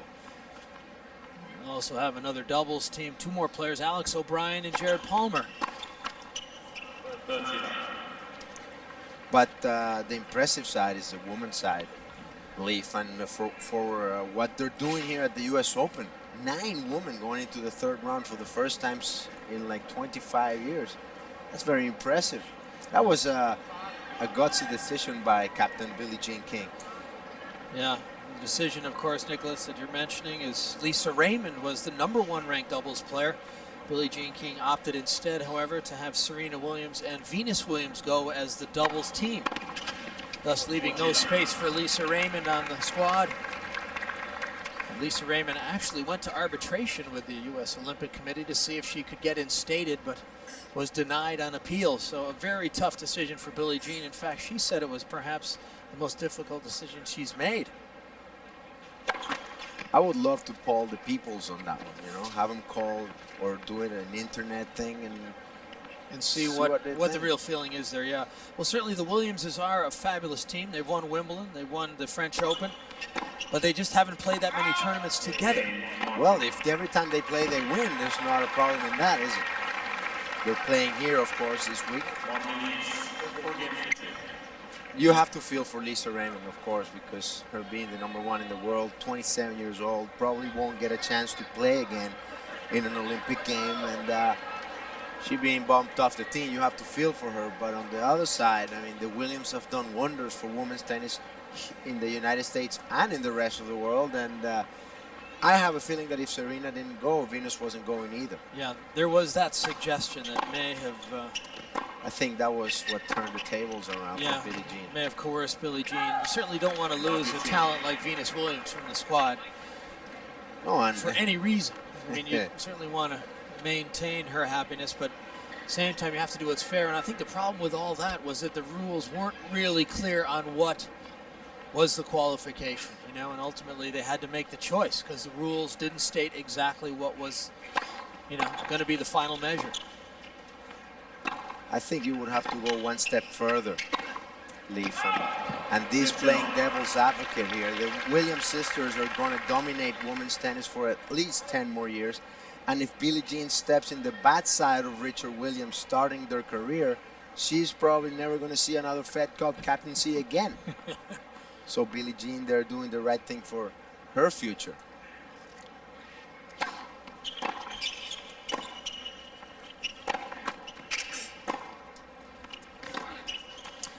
Now, while we're on women's tennis, a couple more results.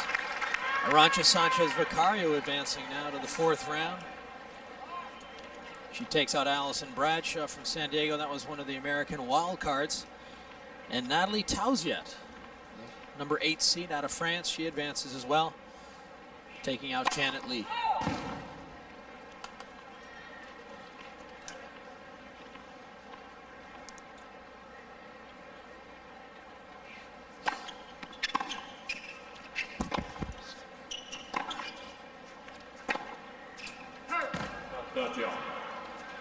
Well, that error really a symptom of the pressure that Todd Martin has put on Chang. And you know Todd Martin would love to get another break here.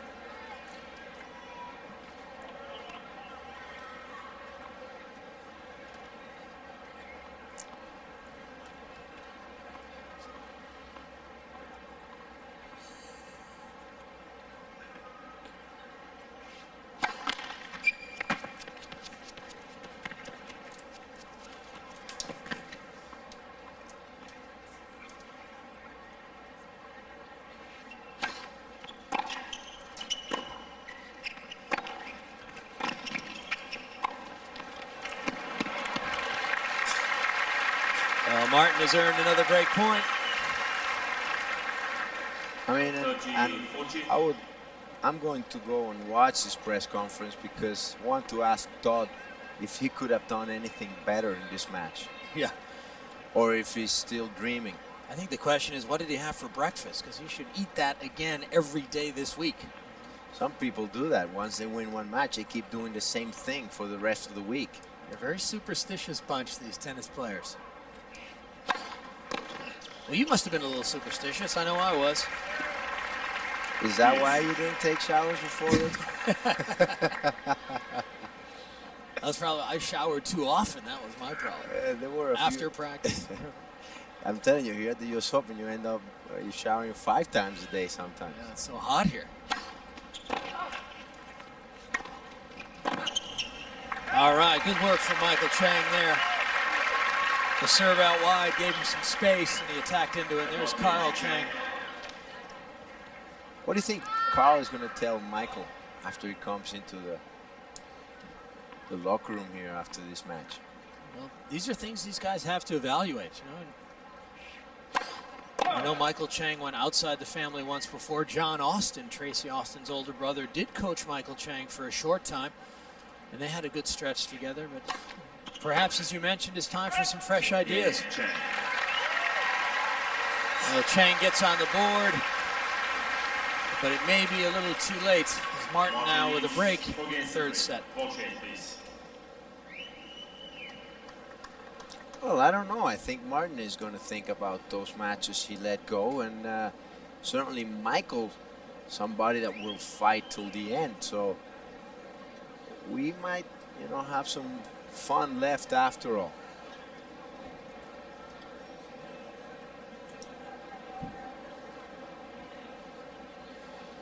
Michael Chang was coached by Colón Núñez there for a while also. Colón from Ecuador. I think I saw Colón the other day in the Players Lounge. I think he came for a day. But his son is playing here the second week. Eric, number 2 in the nation now, under 18s. Very good player. He's from the new generation. He's 6'4". He's. We had him a week in a tournament down there in Caracas. I had him at home. I tell you, man, I had to go to the supermarket every 2 days. It's an expensive one to keep up. Yeah, is that going to stay at your place next time, or? Not a problem. After Eric Núñez, I can handle anything.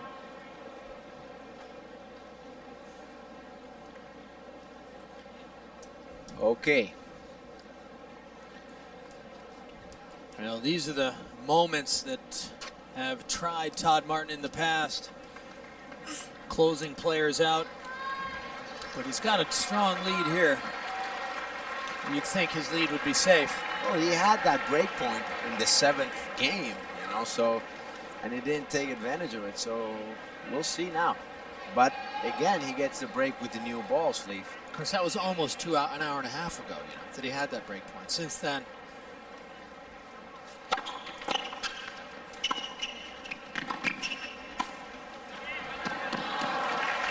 Todd just too solid. Very good first serve, but better was the first volley, opening Chang wide to the backhand side. Then an easy put away. But you feel when your opponent is hesitating, and you can tell Todd Martin is just right there.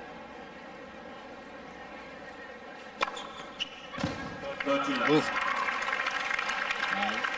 That's a dominating serve. You know, 110, not, you know, a lot of pace, but just enough that if you put it close to the line, nobody's going to get it. Yeah, but that was faster than 110. You know, No, it hit the line. It slowed down. It hit the line, slowed down. Oh, man. That's like a slam dunk over the top of someone. Now, how is that serve only 113? I mean, that thing looked like it was shot out of a cannon. Well, look at where Michael is standing also. I mean, if I were Mike, and he's standing further inside now. And if I were Mike, I would stand by the fence. Todd going straight for the body that time and missing. That's what Mike did to Ivan Lendl in that French Open semifinals back in '89.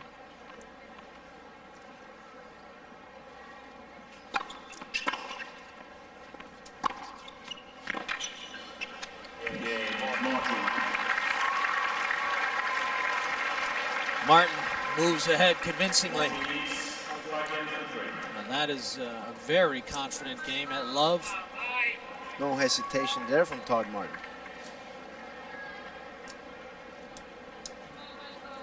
So Chang up against the ropes here, down 2 sets and 5-3.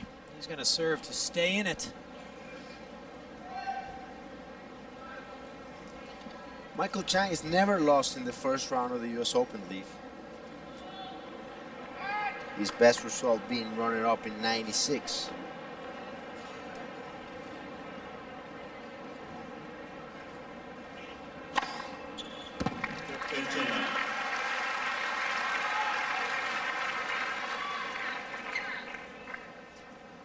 Actually, up until Roland Garros last year, the only tournament the only Grand Slam he lost in first round was Wimbledon, for obvious reasons. Yeah. He's a guy who beats players ranked below him. I mean, he doesn't lose often to guys who are ranked below him. And there were a lot of those. He beats the guys he's supposed to beat. And some of the ones that he's not supposed to too. He had a great career. Great career.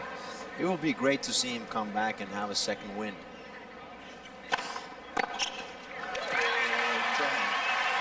Well, Chang gets what he's been wanting a lot today, but hasn't gotten it an easy hold. You can see he's still determined. You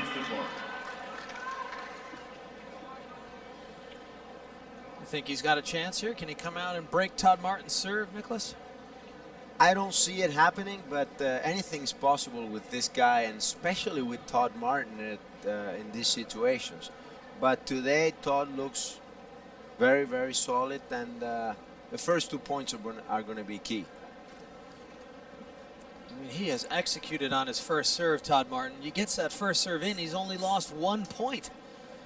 And he's also improved the first serve percentage, because for most of the part of this match, especially the first set and a half, it was below 50%. So Todd now at 60, that will win you some matches.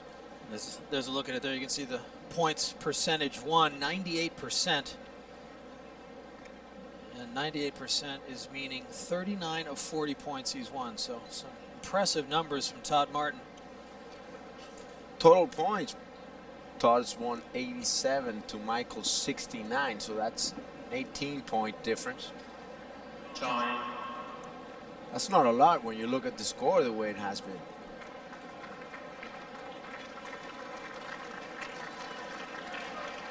Well, the stage is set for Todd Martin to close out this match.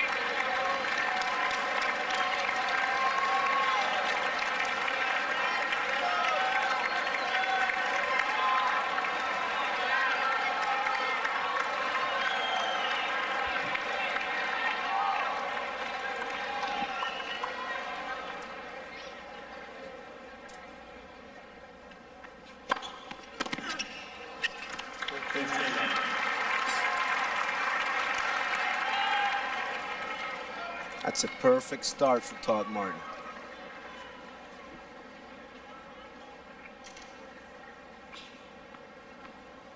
$15 love.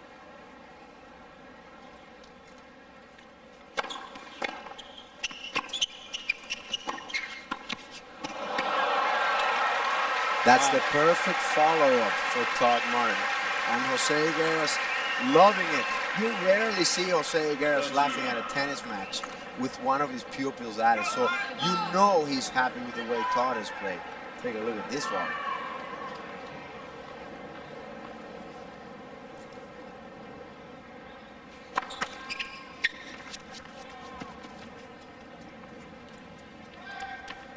Remember the heyday of that Higuera's Courier partnership there? That was some strong tennis from Courier. Yeah, I'm not sure Courier would have won those French Opens if it wasn't because of the influence of Jose Higueras. I'm telling you, Jose Higueras was a big influence, not only in Jim Courier, but in this man right here, Todd Martin, and in a lot of the U.S. best players of this bunch, at least. Jose Higueras, originally out of Spain, now living in Palm Springs, California. Trains many of the Americans down in that part of the country. Used to be a great clay court player. Jose, a member of the top 10 club. Wow. One of the few unforced errors from Todd Martin. And what a time to make it. I bet Michael Chang is thinking right now, well, if I could just get this guy to miss a couple more of those. Big first serve coming up for Todd Martin right here.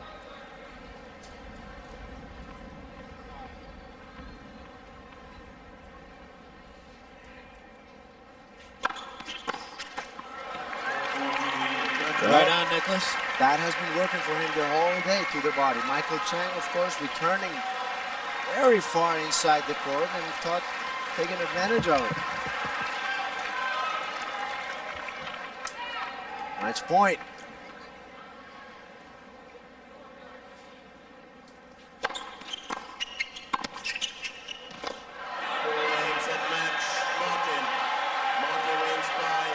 Well, he's got it. Todd Martin finishes him off. And once the score is called, it's over. And Michael Chang there taking a look at that line.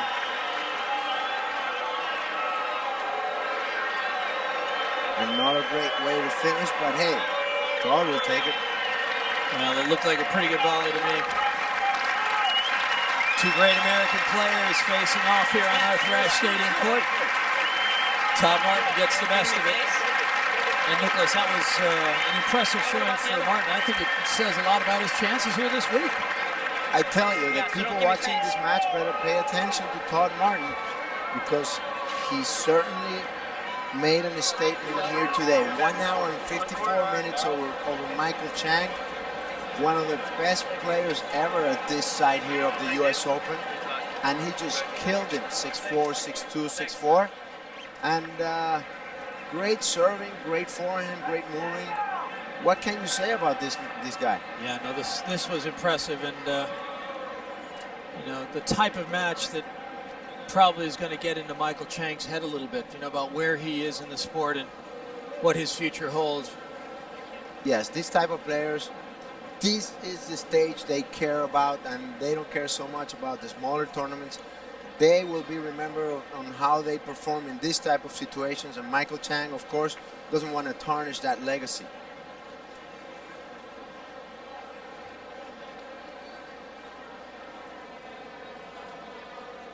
Todd Martin, our winner then, 6'4", 6'2", 6'4".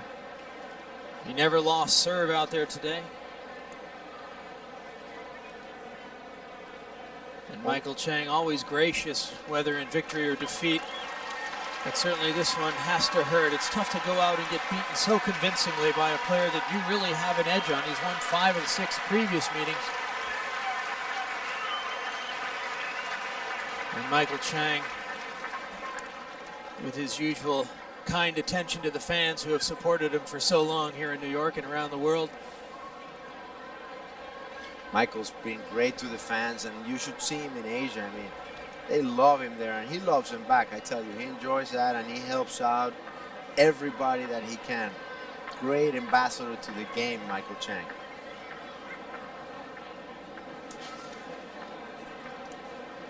Here's a look at that last volley. Definitely deep. Lars Graf had called the score. And Michael Chang immediately snapped his head around to look over at the linesman. Pretty close to call that one, Nicholas. Well, it looked like it skidded off the line. That's why Mike couldn't hit it. And you know what that means. It's good, right? The ball hits any part of the line, it counts. And Todd Martin nodding his head. And that one had to feel good. 3 convincing sets in just under 2 hours. Todd Martin advancing. And that will end the day's action on the stadium court. We'll be back with more coverage this evening as we take one last look at the match summary. Just under 2 hours, Todd Martin, a dominating performance. Plenty of winners, a few unforced errors, yes, but he dictated play beautifully. Had plenty of chances to break. Michael Chang only was able to engineer 1 breakpoint chance, and he couldn't capitalize. It's interesting to see that Chang outserved Martin, yet just couldn't hold his serve often enough as Todd Martin played spectacular tennis. Well, I think that was one of Michael's mistakes, you know, going for too much in the first set, giving Todd too many looks at the second serve, and that gave Todd a chance to tee off some of those shots, especially on some big points. Well, we'll be back with more coverage of the 2000 US Open here from Flushing Meadow, New York. For Nicholas Purr, I'm Leif Shira saying, see you again soon.